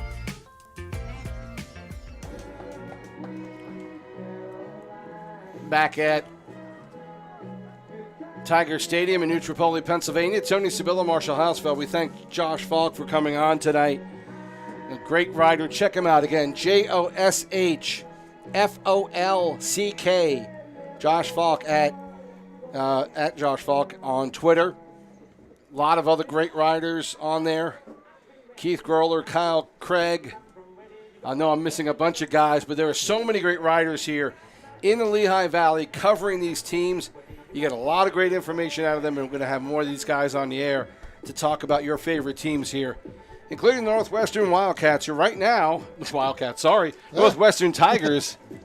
That's what happens when you actually do Northwestern. Big Ten football is coming back. I've actually worked on Northwestern Wildcat football, so it's a bit of an odd thing for me to say that once in a while. Darnell Autry. It was the Darnell Autry era that I was doing it back in 1995, 96. That was fun. A long time ago. We got a couple of minutes away from the start of the second half. 34-21 Northwestern down in this one, and they will get the second half kick. And Marshall, they really need to take advantage of their offensive opportunities. And I really feel like maybe they need to run the ball a little bit more to keep Berks Catholic's offense off the field. Yeah, you know what? What Northwestern is doing offensively is fine. Yeah. If this was against any other team, you'd be saying, wow, they put up 21 points in the first half. They put up over 200 yards of offense in the first half. Nick Henry has 34 yards rushing, but Justin Holmes has 60 yards rushing. Justin Rada has a 60-yard touchdown. That should be plenty. Should be. But tonight it's been short, and but it's only a two-possession game, and it's not like Northwestern's offense has struggled, so it was a gut punch to end the first half. We'll see how they come out at the start of the third quarter. Holmes and Rada back deep for the kickoff from Zavala. This one goes to the right side to Holmes at about the 5-yard line, across the 10, the 15, the 20, looking for some room up the middle, across the 30-yard line. And Jordan got his hand on his ankle and tripped him up a little bit. Josiah Jordan, number 31, has been all over the field. Another guy who, again, offensively and defensively, another weapon for this team. Yeah, goes both ways. And I said Berks Catholic very deep on both sides of the ball, both lines. They can keep bringing guys out. Coach Keeley not afraid to start underclassmen. Tigers in the 32-yard line. So Northwestern starts on their own 32 here to start the second half. Holmes with Henry in the backfield. Now Rada in motion. Holmes keeps it. Gets maybe a yard or two before Jacob Colazzo brings him down. Number 71. Yeah, they may have got him right at the line of scrimmage. They're marking that as a no gain. 2nd and 10. No gain, 2nd and 10. Nice quick play. And boy, when you have defensive linemen that be that quick to catch up to Holmes and trip him, that says a lot about your defense. Henry's in the backfield. Letterbow and McDonald, on the right side. Now the handoff faked. Holmes goes to the left side, trying to get around a couple of defenders, but he's met immediately and dumped in the backfield there.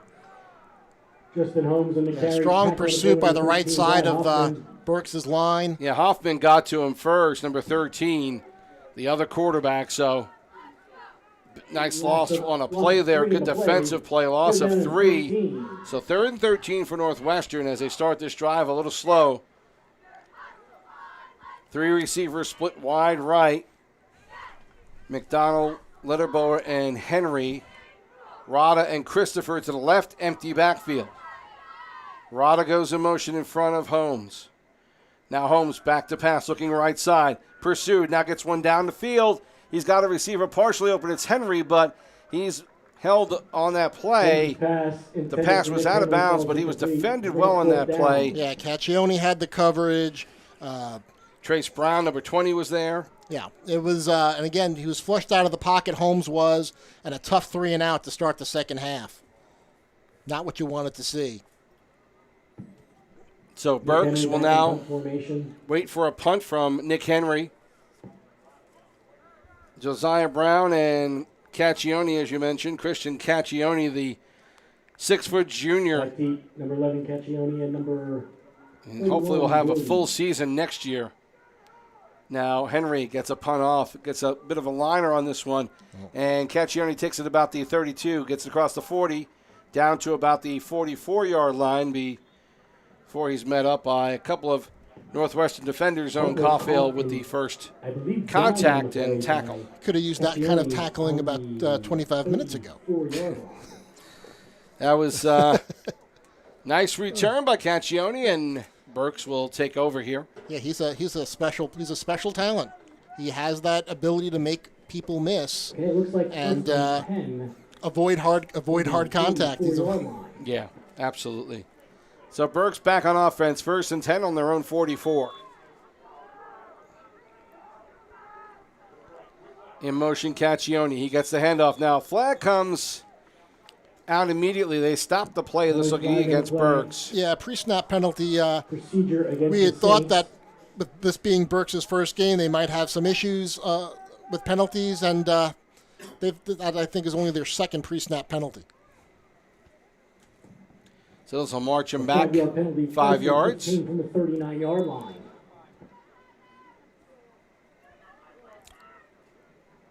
Last week, Northwestern turns the ball over 5 times and wins handily.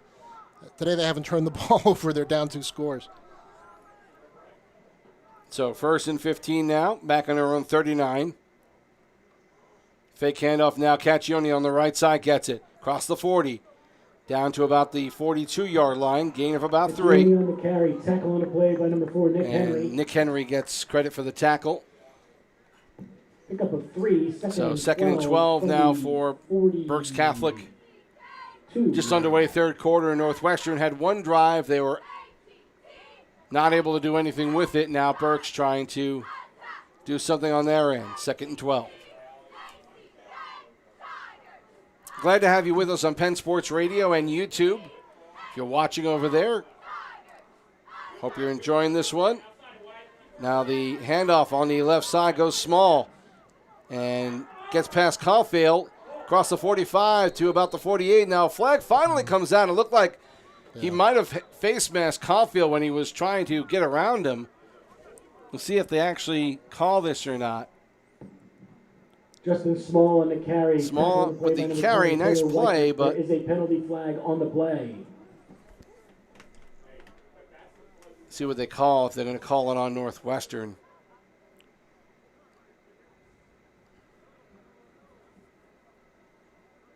The personal foul face mask. Yeah. I'm going to call it on Northwestern. Now, I thought for sure Small got his hand into Cuffield, but I don't know if they're saying it was the opposite or if it was on elsewhere on the play. But Well, there was a big pileup around Small, so it may have been in the scrum, not necessarily on the ball carrier itself. It might have been in the scrum. But this another penalty extending this field position, and the drive continues. They scored 5 touchdowns in 6 possessions in the first half. now Newton up the middle, across the 30, the 25, the 20, pushing players out of the way before Justin Holmes finally gets him down at about the 17-yard line.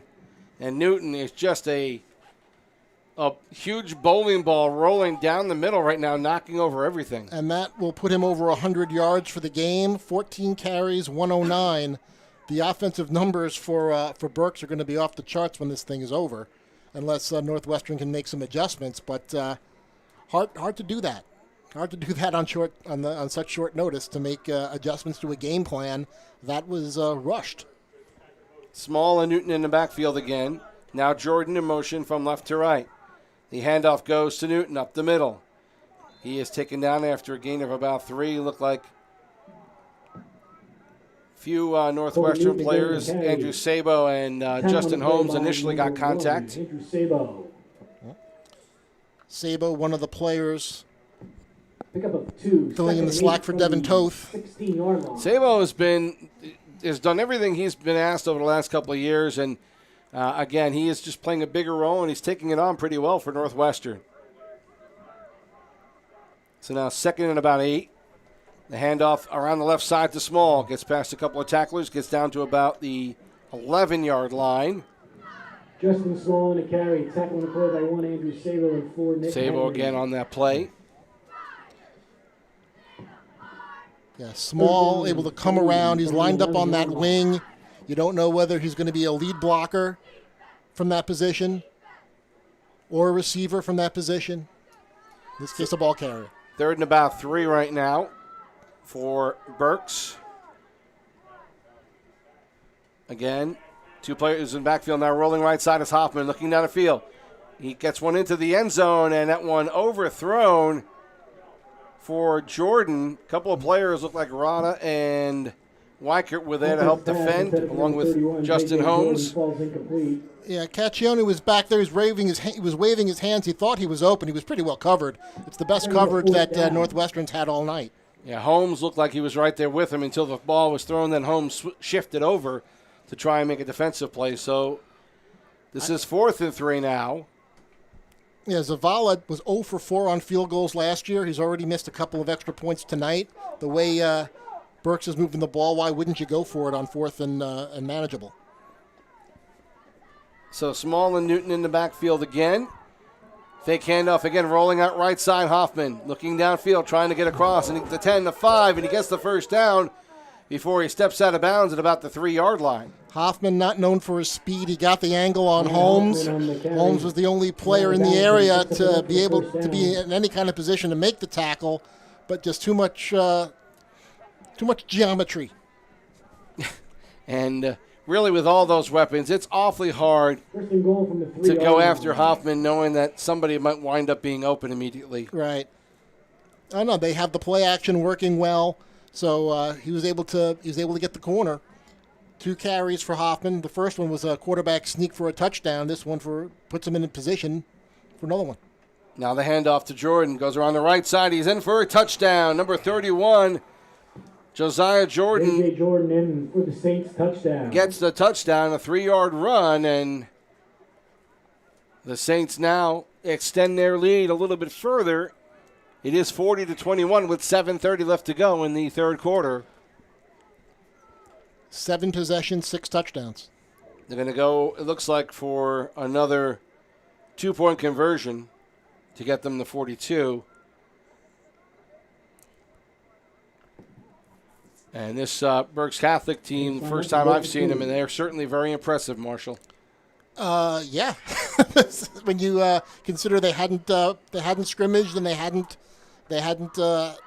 played a game, and they've had just as little time to prepare as Northwestern did. They just found out 2 days ago they were playing, so they're in the same boat as we are. Jordan with the 2-yard run. Same run he ran in for the touchdown. It's now 42-21. Berks Catholic leading Northwestern. We'll take a break, come right back. You're listening to Northwestern Lehigh football on Penn Sports Radio. Nutropoli Bank is the bank you and your family have come to know and love. That's because Nutropoli Bank treats each and every customer as an individual, encouraging them to dream big and reach for their goals. Since 1910, Nutropoli Bank has ensured the financial well-being of all their customers. When you're ready to take that first step, Nutropoli Bank will be right by your side.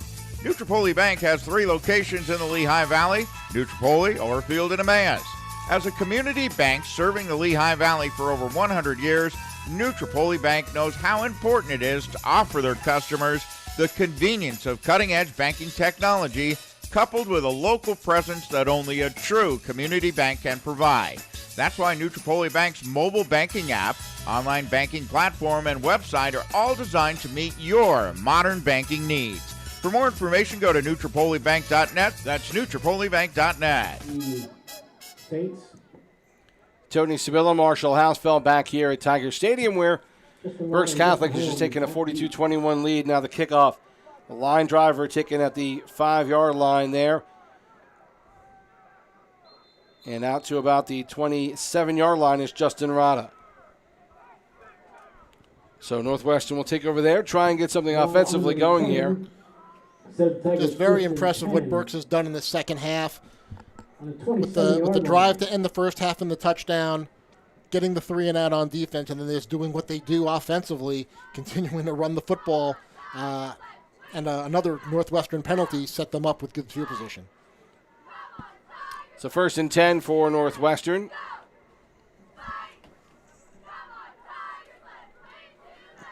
In motion is Rada. Fake handoff. Now Holmes goes across the middle to Henry. Complete to the 30, 35, 40. He's going to break free. 45.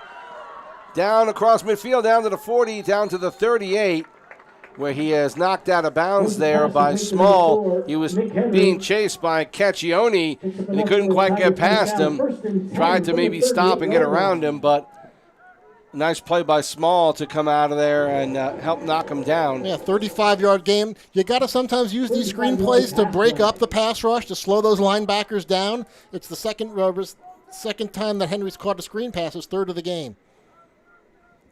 So Northwestern driving now. 1st and 10. Henry in motion from right to left. Back to pass with a big rush on him. Gets it off to Rada. Across the 20, the 15, the 10. And he is in for a touchdown. He breaks the last tackle made. Attempt by Yearwood and gets in for the touchdown. Justin Rada. And again, it's a screen pass off the, allowing the pressure to come in. And Holmes a very accurate throw, and Rada making things happen by himself. Showing some speed, his 3rd touchdown of the game. 38-yard touchdown reception by Justin Rada. And Northwestern able to get quickly on the scoreboard. It's 42-27, just under 7 minutes to go in the 3rd quarter.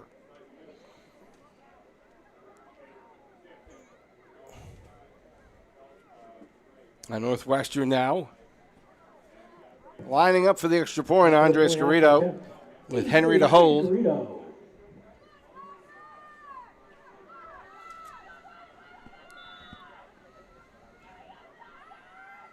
Snap, the placement, the kick is up, and it is good. Garrido showing a lot of leg in the first 2 games here. Northwestern gets it. Now down to 42-28 with 6:58 left to go in the 3rd quarter. We'll take a break, come right back. You're listening to Northwestern Lehigh football on Penn Sports Radio. Let HTSS help you get the job that'll get you going in the right direction. HTSS in Emmaus is your staffing solution, and right now they're hiring for customer service call center reps, IT, engineers, and data entry, as well as sales and marketing, administrative office staff, accounting, financing, logistics, and distribution. Get started down the path to employment with HTSS. To set up an appointment, call 610-432-4161 or apply online at htss-inc.com. That's htss-inc.com. With the best materials and professional standards, Edge One Property Services of New Tripoli is your home for commercial and industrial residential services. This includes cleaning solutions, painting, pavement solutions, snow, ice management, and landscape. Edge One Services' sophisticated management team can provide maintenance services to the commercial, industrial, educational, and HOA community sectors. Give your property the Edge One effect. For more information, call 484-247-4240 or go to edgeoneservices.com. For the kickoff, after the penalty, they're kicking off from the 42-28. A penalty on the extra point. Now Northwestern will get the kickoff at the Berks Catholic 45-yard line. And now Garrido with a squib kick. It bounces, and it is taken at about the 35-yard line by Berks Catholic. Good play to get over some defenders there by number 27, Victor Vieira. Yeah, Garrido's kick bounced before the 10 yards, so the Northwestern team had to wait until couldn't just pounce on it. They had to wait for the 10 yards, and that allowed Vieira to get positioning and get the ball. So even with the penalty, they're going to start off with very good field position. They start at their own 35. So Berks back on offense. 1st and 10. Caccione in motion, gets the handoff, rolls to the right side, and gets stopped by multiple Northwestern players. Still winds up picking up a couple of yards, though. Yeah. Good pursuit by Northwestern, and they were not fooled by this play. But he got around Caulfield, who had first contact, and was able to keep on running before he was taken down for a gain of about 1 or 2 yards there. Yeah, a positive play where there should have been no gain or a loss. But that's Caccione again. First guy's going to get him. Even if he makes contact with him, he's going to either elude him or drag him for a couple of yards. So not a great first down carry, but still a positive gain for Berks. Trace Brown split wide left. Caccione in the slot to the left. Now he's looking for Caccione, but no, he drops off to Trace Brown. Gets across the 45, down to about the 47. That's going to be enough for a Berks Catholic first down. He pump faked there. It looked like he was going to go for Caccione, but he couldn't find him open and dumped it off to Brown, who was right there for it. And not going into a shell. Berks, they're going to continue to do what they do, and this time passing on a second down play. So they keep moving the ball. Berks Catholic another first down on their own 47-yard line. Again, Newton in the backfield gets the handoff across midfield, met immediately there. And nice play for Northwestern. Yeah, Sabo came up hard to make that hit. Sabo and Owen Caulfield again. Sabo's been incredibly quick. He's shown some good things on defense for this team. Mm-hmm. And again, not to beat a dead horse, but Devin Toth's absence leaves a hole for someone to take up the slack, and in this case, it's been Sabo. So second down for Berks and 7. Right at midfield. The handoff now on the left side and rolling out across the 50. The 40 is small. The 30, the 25. He's got one man to beat, and he's finally pushed out of bounds at the 9-yard line as Taylor Weichert gets him out of bounds, and Weichert's helmet went flying off, and Taylor's not happy about it. Yeah, at the point of attack, Small just followed his block. And Small really just pushed the helmet right off of him. It's a 40-yard run. Nice run by Small, and Northwestern just really having trouble trying to do anything to stop the run right now. Yeah, so 1st and goal. Well over 200 yards of just rushing offense for Berks. Now the handoff left side goes to Small, down to about the 3-yard line. Number 9, Justin Small on the carry, tackle on the play by 2nd and goal for Berks. Donald.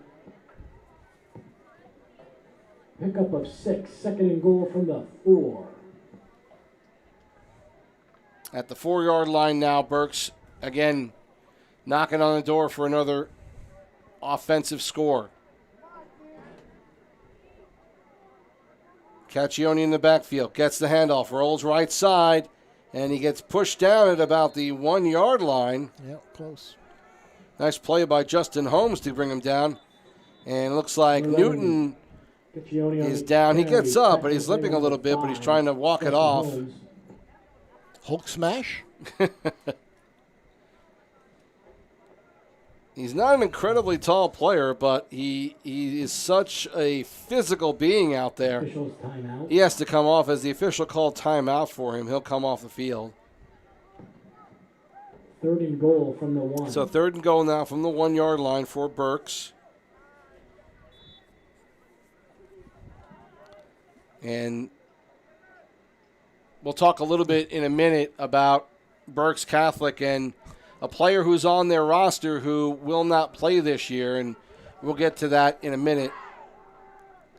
3rd and goal, and now Hoffman goes right up the middle for the touchdown. There it is. So Brad Second Hoffman, of the game. Second touchdown, Hoffman. Hoffman's name hasn't been called an awful lot today, but he's done such a great job of managing this offense. Oh, I think he's been terrific. And 3 rushes for the 10 yards and 2 touchdowns, and extremely accurate. Down, and not just little dink and dunk pass. He's throwing the ball down the field with a purpose, and the way he handled the 2-minute drive was absolute perfection. He's thrown for 135 yards. So they get Zavala out there for an extra point. His kick is up and looks good. Blasted that one through. Extra point is good. Now Northwestern down in the 3rd quarter, 49-28 with 3:41 left to go in this 3rd quarter. We'll take a quick break, come right back. You're listening to Northwestern Lehigh football on Penn Sports Radio. The Northwestern Lehigh Educational Foundation is a nonprofit organization that supports the educational goals of the Northwestern Lehigh schools. Since inception, the foundation has funded more than $1.3 million in innovative projects to support the district that would not have otherwise been funded. The NWLEF relies on funding through donations from the local community and annual fundraising events. Join the NWLEF for their next event, the annual Clay Shoot on October the 25th at Lehigh Valley Sporting Clays. For more information, go to nwlef.org. That's nwlef.org. Tony Sevilla, Marshall Hausfeld back here in Northwestern Lehigh. And I mentioned this before the break, and Marshall, a guy on this Berks Catholic roster who is not going to be playing this year, number 17, Anthony Myers, who passed away back in December of 2019 after battling brain cancer for over a year. He found out about it. He wound up playing his last game in 2018 after just finding out about it. Scored 2 touchdowns in that game, and he was working up to his death to try and help other families who were dealing with what he was dealing with. Yeah, scoring 2 touchdowns in a district playoff game. We got a big return here. Northwestern now gets the return from Holmes, and he gets it down across midfield. Good run there, down to about the 49-yard line where Northwestern will take over. And again, Anthony Myers, just did all he could to try and help other families as his own family was dealing with it. He was on Good Morning Football on the NFL Network to talk about it. And from everything that I've seen and I watched online from this kid, just a very, very special kid who, once he knew what he was up against, knew what he needed to do with his life, and really did some fabulous things the last year or so on this earth. And a very classy, a subtle yet classy act by the Berks Athletic Department, placing him on the roster because this would have been his senior year. So the number 17 is on every roster that's given to the press. Handoff to Nick Henry. He can't find any room. He loses about a yard before he gets thrown back. Henry in the carry, tackling the play by number 51, Mark And McFadden. so it'll be 2nd and 11. Mark McFadden, number 51, gets credit for the tackle. Lost in the shuffle in this game, and sometimes you lose perspective, is really how well Northwestern's offense is playing. Justin Holmes is playing a terrific game. He's been accurate with the football, hasn't made many mistakes. They've made some 4th down conversions. It's just that they're playing from behind, and it just seems that they're down by more points than they are. It's a 3-score game, but Northwestern has not been stopped yet. They had 1 3-and-out to start the half, but really they've scored every time they've had the ball. 2nd and 11 on midfield, and now some motion on the play, and they may call this one on Northwestern. Yeah, pre-snap. Left side.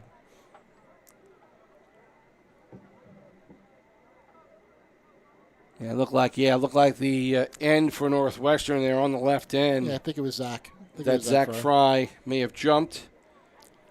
And so Northwestern's going to have to be marched back 5 yards. Tigers, it's a 5-yard So penalty. 2nd and 16 now.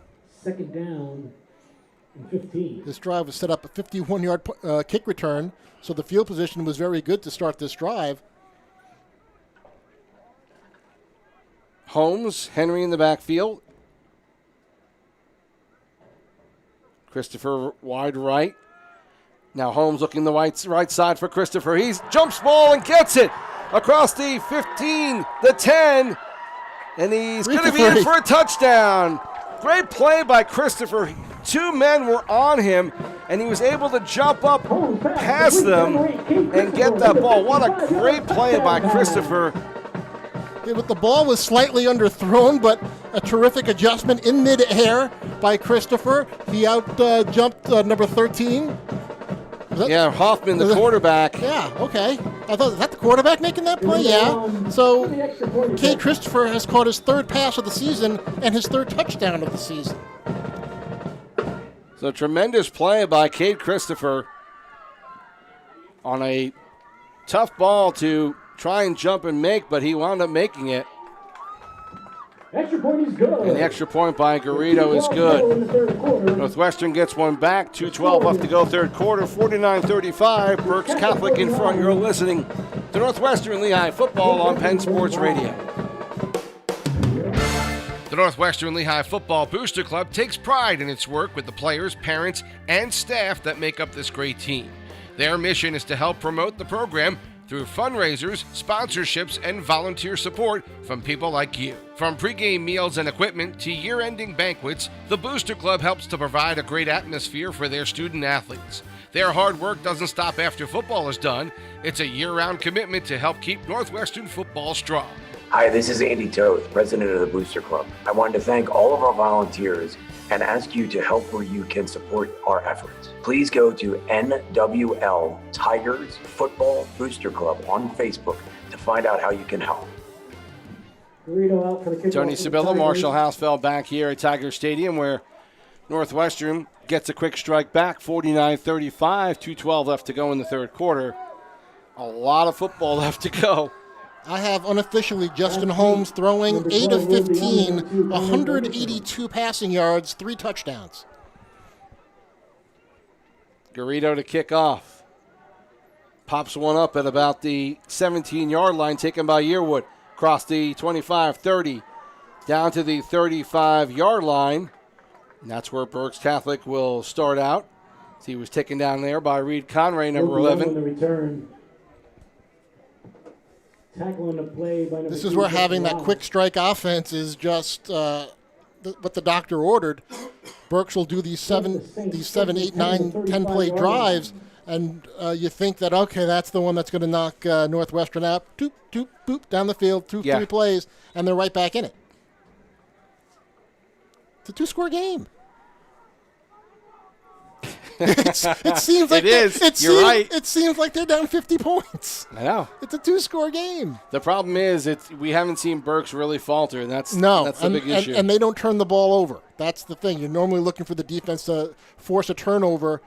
This isn't a team that turns it over. They were plus 18 last year. They're very careful with the ball, and they're able to try to. They're going to try to milk some clock here in this 3rd quarter. Newton gets the carry for a 7 yards, so 2nd down and 3 now. Ball at the 43 of Berks Catholic. Josh Snyder imploring his team, just get you stop. Yeah, We get the ball. We get the ball back. We're going to score again. We're right back in it. this is tough because Newton doesn't have to do an awful lot to run successfully. Now, Caccione gets the ball, runs right side. Carries 3 guys with him. Almost down to the 1st down marker, and he carried several Northwestern players. He's right at the 45-yard line. See if they give him 1st down. Yeah, it's a little short. They do. They give him the They 1st down. Oh, gee. It is a bit of a ballpark with the 1st down calls in this league. Okay. I learned that last year. All right. All right. 7 yards, not 6. Okay. You say so. So 1st down for Berks Catholic. I can count to 10. It's that high education that we got back on Long Island. First and 10 at the 45-yard line for Berks. Now the handoff up the middle, and a good play by Northwestern.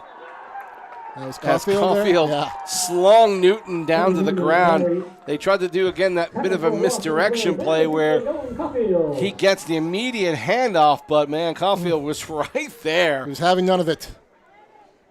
He said, okay, I've seen enough of this. 3 in the play, 2nd down and 13. Even with that 3-yard loss, I have Newton unofficially 18 carries for 114 yards. 2nd and 13. Impressive. And 2 scores. He has 2 scores. Hoffman has two scores running the ball. Now the handoff, rolling left side, and the ball is loose. Northwestern looks like they've covered it. As the third quarter comes to an end, I think and maybe he didn't. Justin Small on the carry, fumble on the play. Letterbauer is slow getting up. He looks to be okay. Looks like it was recovered. Third by quarter the was Saints. over. It looked like Northwestern was going to get that, and then all of a sudden at the last minute, Berks Catholic 49. Yeah, it comes up for it. It was Small gets it back. Letterbauer with the hit that caused the fumble. That shook him a little bit. Third quarter over. Northwestern is down 49-35 as we head into the fourth. You're listening to Northwestern Lehigh football on Penn Sports Radio. Nutropoli Bank is the bank you and your family have come to know and love. That's because Nutropoli Bank treats each and every customer as an individual, encouraging them to dream big and reach for their goals. Since 1910, Nutropoli Bank has ensured the financial well-being of all their customers. When you're ready to take that first step, Nutropoli Bank will be right by your side. Nutropoli Bank has 3 locations in the Lehigh Valley, Nutropoli, Orfield, and Emmaus. As a community bank serving the Lehigh Valley for over 100 years, Nutropoli Bank knows how important it is to offer their customers the convenience of cutting-edge banking technology coupled with a local presence that only a true community bank can provide. That's why Nutropoli Bank's mobile banking app, online banking platform, and website are all designed to meet your modern banking needs. For more information, go to NutropoliBank.net. That's NutropoliBank.net. We head into the fourth quarter here. Tony Sibilla, Marshall Hausfeld with you. Glad to have you here on Penn Sports Radio as we get started for the fourth quarter. Now a play and a nice stop right about at the 45, right at the line of scrimmage. Andrew Sabo again, another good defensive play, and Northwestern looks like they may have a defensive stop as it is 4th and 11. A much-needed defensive stop to start the fourth quarter, and it'll be the first time that Berks has to punt. The punt for the Saints. So Zavala out to punt. Back deep is Holmes. Berks having to get a couple more players on there. See, I can count to 10. They got to count to 11. They actually have 12 because they have one more player out there, so they have to call a timeout here. Yeah, as we start the fourth quarter. We'll just keep it here for now. Northwestern, as you mentioned, though, 49-35. They're having trouble stopping. Looks like now they may have another stop and another punt finally. But it's been hard for them to figure out how to deal with this offense when they're not only quick, they not only can run a wing T really well, but even if they have a little bit of problem running a play, they're so physical over on Berks that they make up for it that way. Yeah, we're going to be, I said, this is something that we're going to be mentioning all year. Yes, the offensive line of the other team outweighs the defensive front of Northwestern by 15, 20, 25 pounds. Yeah. And even though, if they have a physical running back, if they have a big back, they could carry for an extra couple of yards. But that's the hand they're being dealt. That's going to be the issue all year, and you have to work around it, and you have to devise your scheme accordingly. Number 5, Justin Holmes. They're not out of this game. This is a 2-possession game. They're getting the ball back. Berks Catholic's defense isn't exactly setting the world on fire. Now the punt is off. Bit of a tight spiral. Looks like it went out of bounds well early. Down to about the 40-yard line. They're going to mark it for Northwestern. That's where they'll take over. That's a 16-yard punt. So now they get the ball on the 40, which has been basically scoring position for Northwestern. They've had scoring plays of 55, 38, 60. So they can score from anywhere on the field at any time. Justin Holmes, we said 182 yards passing. Justin Rada, 2 touchdowns rushing. 2 receiving and 1 rushing. There's a lot of football to be played. Rada in motion, empty backfield. Rada gets the handoff, rolls around to the left side, but he is met immediately by Caccione, and he is dumped for about a 3-yard loss on that play. Yeah, Caccione came up. He had this play in his sights from the get-go. Second down and 12. So actually a loss of 2, they're saying. 2nd and 12 on the 38.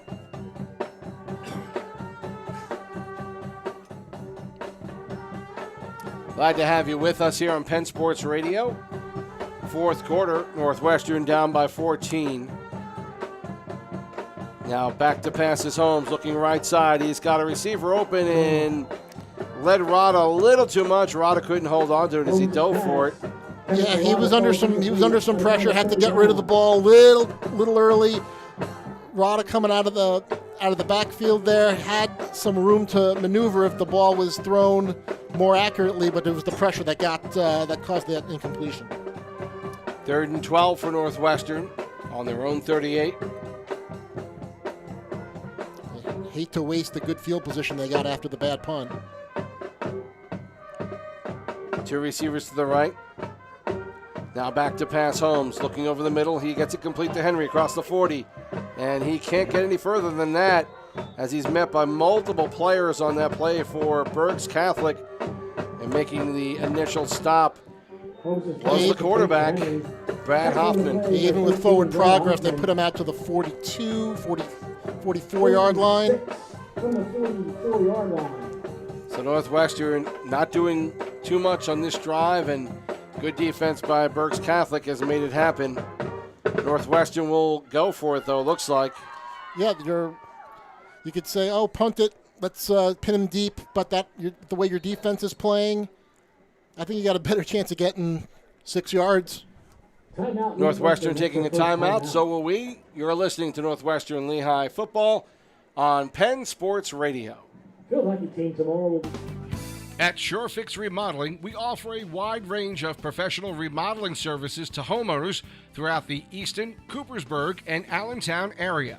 From kitchen, bathroom, and basement remodels to deck installations, SureFix can do it all. When you choose SureFix, you're supporting a local business that's always put their clients first. We use state-of-the-art software programs to bring our clients' visions to life, so you can see your future home before we even start. SureFix Management is present on every job site and maintains a close relationship with the client throughout the project. We'll work closely with you to ensure that everything meets your expectations. You'll be given a timeline at the start of your remodel, and we will personally follow up to make sure everything was completed to your standards. To learn more about SureFix Remodeling or get a free estimate, give us a call today at 610-392-0990 or visit our website, surefixremodeling.net. Back at Tiger Stadium, 4th and 12 for Northwestern. 4th and 6. Now the snap to Holmes, reverse to Rada. Rada looking down the field, looking for Henry, but he can't get the pass to him. A good try there, but the execution at the end, just not able to get a good pass to Henry. He did have a chance to get the first down. He was open. And Josh Snyder calling up a trick play on 4th down. Had he caught it, it would have been a first down. Now Berks takes over with their offense after a poor kick. Northwestern not able to capitalize on this. 9:38 left to go, 4th quarter, 49-35. And Berks could really do some damage here if they could put together a sustainable drive. Northwestern needs a big stop here. Yeah, they thought they had one on the last possession. They couldn't take advantage of the bad punt and the field position. Handoff to Small, left side, gets across the 40-yard line, spins across the 35-30, down to about the 25-yard line. Great move by Small before Weichert finally gets him down. Justin Small has just been equally phenomenal along with Newton in the backfield. for this Berks Catholic team. Yeah, I didn't see who missed the tackle. It was either Nick or Cade that missed that tackle. He spun out. Their technique in running and their ability to elude and get out of trouble has been pretty interesting to watch today. 1st and 10, Northwestern 25. Now the handoff left side and around the end of the 20 down to the 10, down to the 7-yard line is Trace Brown. I'm sorry, is that Gunderson? I think that was Gunderson. Sorry, number 2. I thought it was number 20. Gunderson wound up in the backfield and gets the handoff. So they're trying to get some play for some of the other guys. Great blocking, opened up a nice hole for him. 1st and goal at the 7 now. Yeah, large, just chunks of yardage. So Berks again on the march. Gunderson and Newton in the backfield. The handoff again goes to Gunderson around the left side across the 5 and knocked down there, finally pushed back. Gunderson in the carry again. Multiple Northwestern players as Justin Holmes was the first one on the scene to make the play. We talked about how Berks had 9 players score touchdowns. 9 different players score touchdowns last year on the ground. Gunderson was one of them. Had 2 rushing touchdowns last year, 28 carries. 2nd and goal. Down to the 4-yard line, a 3-yard pickup there by Gunderson.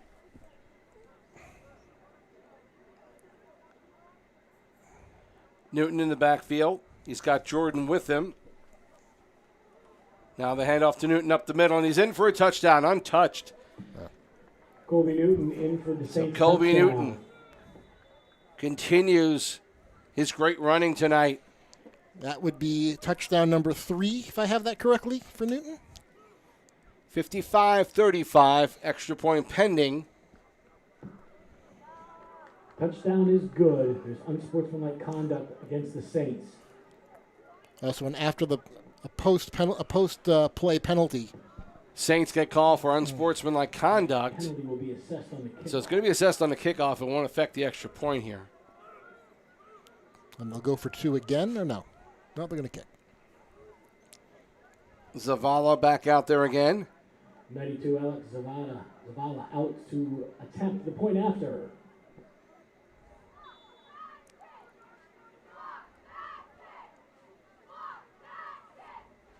Snap, hold, and Zavala's kick is up. It looks like it is good. Extra point. So it's a 21-point lead for Berks Catholic here in the 4th quarter. 7:51 left to go. And we'll be back for more of the 4th. You're listening to Northwestern Lehigh football on Penn Sports Radio.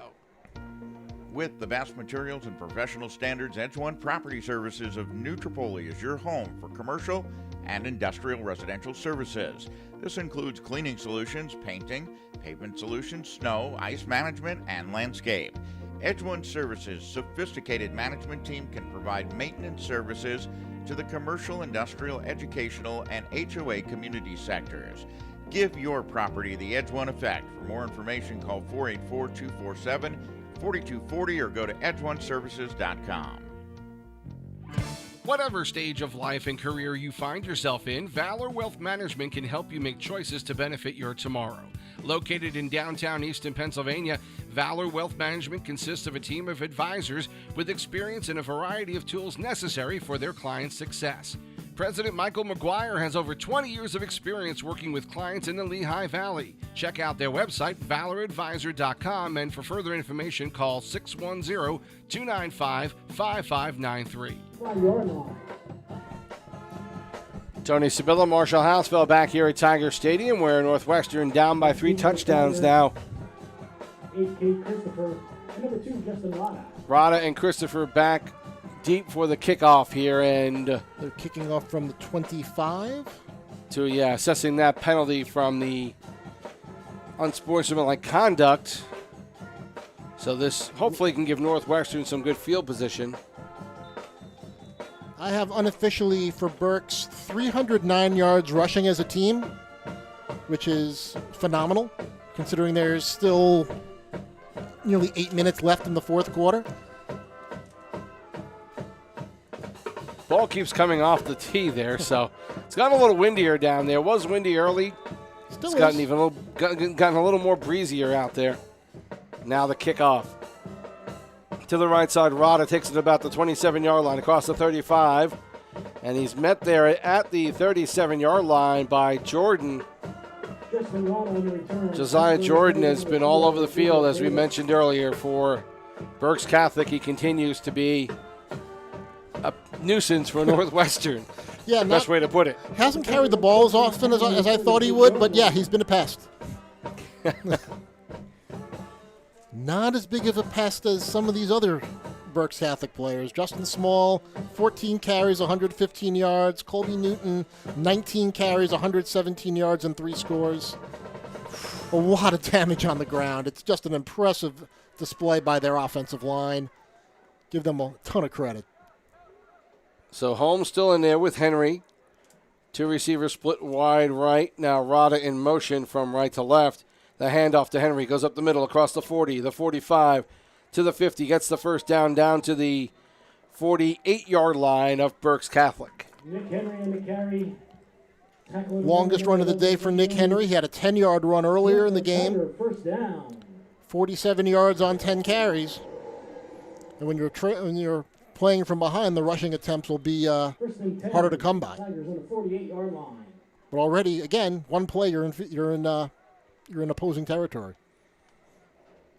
Henry in the backfield. Fake handoff. Holmes looking downfield right side. Looks to make the throw, but has the ball knocked out of his hands. It is loose. Nice play by Hoffman to make that happen. Now it's getting chippy. Now flags are flying everywhere. A couple of players, one from each team, are on the ground, still holding on to the ball.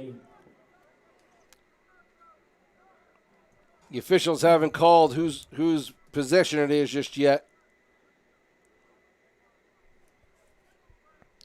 I think Northwestern will retain. Yeah, Brad Hoffman came basically unblocked off the edge off the right side, and Holmes didn't see him, couldn't get rid of it, and they are fortunate to retain possession. It looked like Holmes was ready to launch one down the right side, and had his arm hit as he threw. Nice play. Great play by Hoffman. If that hadn't happened. With a disqualification. So unsportsmanlike conduct against Berks. A player has been ejected. I'm looking to see who that might be, and it might be Newton. I'm not sure. Saw him walk to the sideline. It must have been during the scrum for the fumble. There's been some chippy plays along the sideline by both teams, but that is conduct unbecoming a sportsman. Which, it's, it's been a high-powered game. It's bound to happen eventually. So Northwestern will start out. I'm not sure where the chains are supposed to be right now, but the ball's on the 40. The chains are on the 48. The chains are not quite matching. Okay, so they're not giving them a first down. They're calling it 2nd and 2 on the 40. And that's where Northwestern will take over. Holmes, handoff, up the middle. Henry gets across the 40, and he gets the first down to about the 37. Picks up enough for another Tiger first down. So a play that could have been really disastrous for Northwestern, a sack fumble, ends up resulting in a 15-yard gain 7-yard line. And allows them to convert a short first down. 3 receivers to the left. Raider in motion. And now there might be a penalty. Yeah, looked like on that play, starting out in motion. I'm sorry, that's Schaffhauser, number 3. Sorry, my bad. He was starting out there. First and 15 from the 40. And I think he moved forward. It says Raider. Oh, it is Raider. Okay, I'm sorry. My bad. I've got numbers mixed up here. It was Raider's bad. He's the one that went offside. So Raider, who's been coming in and playing from time to time and going in motion, And I think what happened was he wound up stepping forward and then went in motion after a stutter step. So, again, this time Rader again in motion. Let's try that again. Fake handoff. Now Holmes looking left side. Has a receiver open and complete down to the 31, 32-yard line to Ryan McConnell, number 10. His first reception of the game. Pick up of 10 on the play, 2nd down and 5. So 2nd and 5 for Northwestern. 10-yard reception for McDonald. He is now split wide right. Henry in the slot to the right, empty backfield. Holmes back to pass, looking right side. He's looking for a receiver. He can't find Rada open. Caccione was right with him. Nobody really had a good opening there. Yeah, that was just, he was step for step, terrific coverage. Rada actually pushed off a little bit. Could have called offensive interference, but the ball was overthrown. Henry down the middle might have been his best option, but I think they were looking to try and get Rada as much as they could there. So 3rd and 5 for Northwestern. Holmes again, empty backfield. Looks to roll to the right side. Looking to get the first down. And he gets stopped at about the 30-yard line. Good defensive play. Jordan was there to help out on it. You know, that's maybe the second. He's done this twice. Nick Henry's done it once, where I thought they had the edge, and the speed of Berks Catholic's defensive line is really impressive, because they've cut the angle down a couple of times where runs looked like they would be first down runs. Trace Brown really got the initial contact. Josiah Jordan helped him out on the tackle. And Northwestern now struggling a little bit more, trying to move this ball on the ground. Yeah, setting the edge on the outside, keeping those running plays in check, with the exception of the first play of the first play from scrimmage was Rada, but they've kept Justin Holmes in check. I got him 13 carries, 59 yards. So 4th and 4 now for Northwestern. Coach Snyder has dialed up some interesting 4th down plays today. 5:44 left to go in this 4th quarter. 3 receivers split wide left. Empty backfield.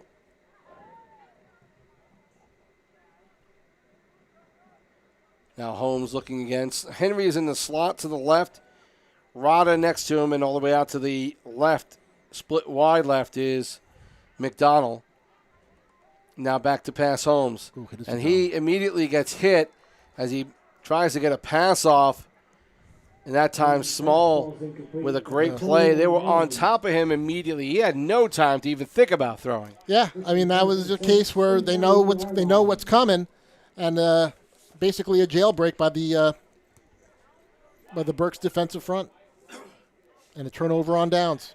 Well, and this is where that size issue comes into play, Marshall. And not only size, but speed by this defensive line has really been a learning lesson for Northwestern. At this point in the game, you wear down after a while. You're playing both sides, both offense and defense. The fatigue is going to be a factor. When you have a 3-touchdown lead, you tend to have a little more spring in your step. Sure. So Berks Catholic takes over here, their own 31-yard line. Jordan and Newton in the backfield. Now Jordan gets the handoff, rolls right side, cuts back, is across the 35. Spin moves around Rada across the 40 for the first down in midfield, and now down to about the 44-yard line. They're going to mark him out there. He had Rada was down on the ground, but then he spun and really got Rada to slide a little bit there. And boy, I tell you what, that was a heck of a run there. Yeah, that was Jordan on that play. So a 25-yard scamper. An amazing run, and but I tell you what, these running backs have all been schooled in how to juke and jive around players, because they've done a heck of a job of it tonight. Yeah, but it almost seems like they have 15 guys on offense. So first down into Northwestern territory on the 44. Inside handoff goes to Newton. He gets down to the 39-yard line. Colby Newton on the carry. Now a penalty is being called, and there's going to go against Berks Catholic. They have a player down. Looks like Newton, or he's tying his sneakers, or his cleat. So he seems to be okay. But this penalty will march Berks Catholic back. Got the band here. Got a few folks in the stands. But again, with these limits, there's only so much you can do. And for those families who are home listening and watching this on YouTube, we're glad we have you here. Wish we could have you in the stadium. 5:28 left to go in this fourth quarter. Berks Catholic will be very content not to throw another pass for the rest of this game. First and 15. So 1st and 15. Handoff inside again to Newton. Gets across the 45, bulldozes his way down to about the 42-yard line for Andrew Sabo, who has been sacrificing himself on the gridiron today. Helps to make that tackle here in the end. Pickup of Say this about Andrew Sabo, Marshall. He is one tough kid. Yeah, and the tackle numbers for this defense, when we get them at the end of the game, they're going to be impressive because they just ran so many plays on you. You wish that you had the depth that Berks did, that you can run some more guys in to continue to try to slow them down. Newton in the backfield along with Jordan. Jordan gets the handoff, runs right side across the 40, the 35, down to about the 32-yard line before he is finally knocked out of bounds by Cade Christopher. J.J. Jordan on the carry. Jordan, Newton on this offense. Justin Small. You know, Cacchione's the starting running back. But yeah, he's not really a runner. He's a receiver. He was a receiver last year. Yeah, he's a receiver. And they're going to try to get him the ball in many ways. And as impressive as he's been catching the ball, they don't need him. They have he made the play of the game. The play at the end of the first half was the play of the game. But they have enough ball carriers that they can use him sparingly. Newton gets the handoff up the middle down to about the 30-yard line before he's initially brought down by Owen Caulfield, number 58 for Northwestern. Colby Newton on the carry. Newton on the play by number 3, Michael Ray. Yeah, I believe that nickname now, Marshall, the Hulk. Yeah. Down at 8 to the 30. Very physical, very fast, very skilled with technique, this running group for Berks. It's been tough for Northwestern. When this is over, are they going to play that sad piano music when he leaves the field? Da, da, da, da. It's been a tough one for Northwestern. It might be for them now. The handoff around the left side down to about the 25-yard line. Looked like that was Gunderson again. Connor Gunderson on the carry. Gets it down to the 25-yard line. Be 3rd and 3. Yeah, they just keep coming at you. They just keep coming at you. He's got the 3rd and 2 from the 25-yard line. Roman Donahue. Got to give credit to this offensive line. Roman Donahue's been there all game. Donahue and Sofrito and Luke Hughes, Huddleston, Wevy. And then there's McFadden is out there, been playing well. Whitmer, it's been a lot of offensive linemen have been helping. Again, another handoff and down to about the 20-yard line by Gunderson. He gets the first down and he'll move the chains for Berks Catholic. Yeah, that was Depew that time. He was pulling from his right guard position, opened up a hole. It's a machine. 2:45 left to go, fourth quarter. Well in hand for Berks Catholic. 56-35. Now they're just trying to eat up as much clock as they can and have a sustained drive at this point. Gunderson and Newton are in the backfield. Brown split wide right. Now the inside handoff to Newton. Gets it down to the 15. It's 130 yards for Newton unofficially. Initial trip up there Newton on the carry, number 50. was Fenstermacher for Northwestern. tackle. 2nd and 6. 2nd and 7 from the 16-yard line. Roman Donahue looks bigger than 6'1", 240. Yeah. And I think if you ask Northwestern's defensive front, they'd agree. Now getting the inside handoff, finally a new running back as Reed Conray winds up meeting up in the backfield for Gabriel Davis, who just checked in, number 4, the freshman, 5'8", 175. So another guy who will probably be a big part of this offense down the road. Also one. His first varsity carry is a loss. He'll be mocked. May not let him on the bus. 3rd and 8 for Berks Catholic. We're gaining 450 yards of offense, and you're losing a yard, Rook. Nice. Gunnarsson and Davis now in the backfield. The handoff goes to Gunnarsson, and he gets dragged down immediately. Good stop on that play for Northwestern. Ryan Gullis, number 78, the sophomore lineman, getting a chance to make a good play there for Northwestern. 4th and 8 now for Berks, and they will continue on offense at 38 seconds left to go. They have a chance to throw off one more play, 10-second differential on that and the play clock, so they're going to go for it and see what they can do with it. And Northwestern not interested in stopping the clock or trying to get another possession. They're just looking to... The play clock's winding down, and they're going to let it wind all the way down and probably take a penalty at this point and then take a knee. And well, a knee wouldn't stop, wouldn't let the clock run down because it would be a change of possession. So they could run around for 9 seconds and take a knee. They may do that, although, you don't want to lose yardage at this point. They have reputations to uphold.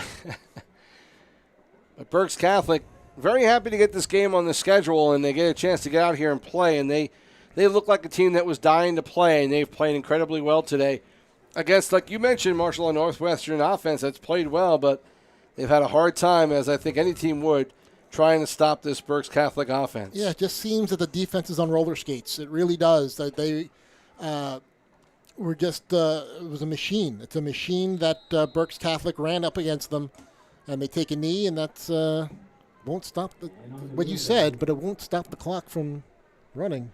Yeah, I think they just wanted to get out, not try and run up any more points on the board. Give Northwestern one more chance on offense. I think Northwestern said, we'll just run the clock down and let it go, and that's what they've done. So the 4th quarter is done. The game is over, and Northwestern, a very tough matchup today, just not able to stay with Berks Catholic as they lose this one 56-35 here at Tiger Stadium. And Marshall and I will come back and talk more about this game and the upcoming game against Bangor in just a moment. You're listening to Northwestern Lehigh football on Penn Sports Radio. Nutropoli Bank is the bank you and your family have come to know and love.